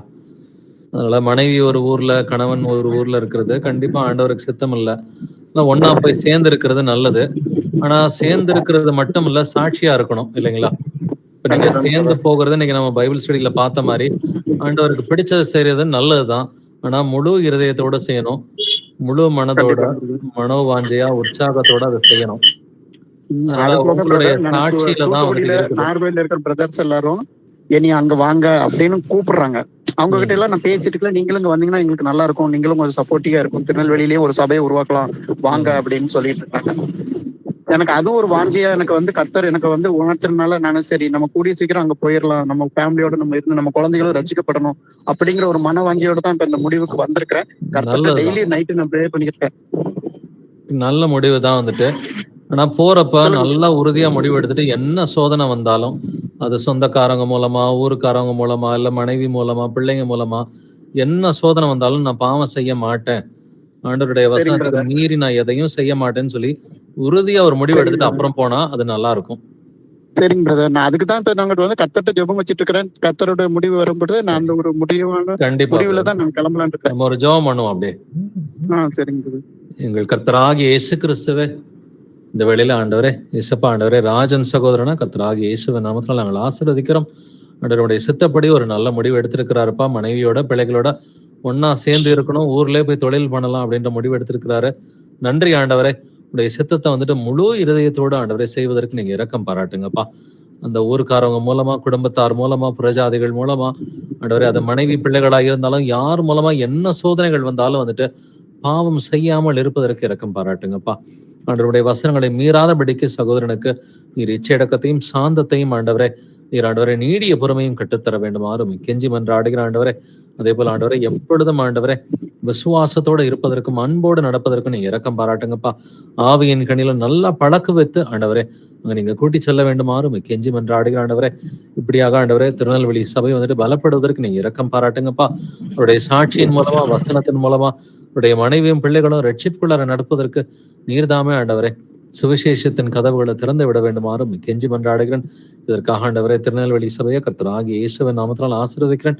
அவருடைய மனைவி பிள்ளைகளை கர்த்தராகிய இயேசுவின் நாமத்தினால் ஆசீர்வதிக்கிற ஆண்டவரே.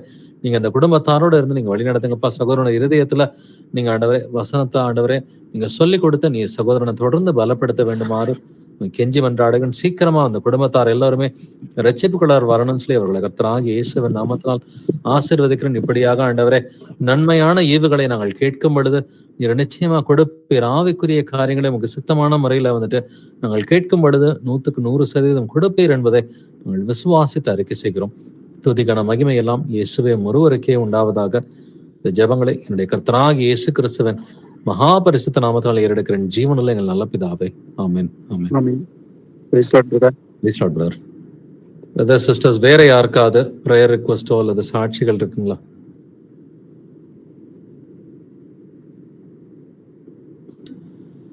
ஓகே, இதுக்கு மேல ப்ரேயர் ரிக்வெஸ்ட்லனா இதோட நம்ம பைபிள் ஸ்டடியை நிறைவே செஞ்சுக்கலாம். Praise Lord brothers and sisters.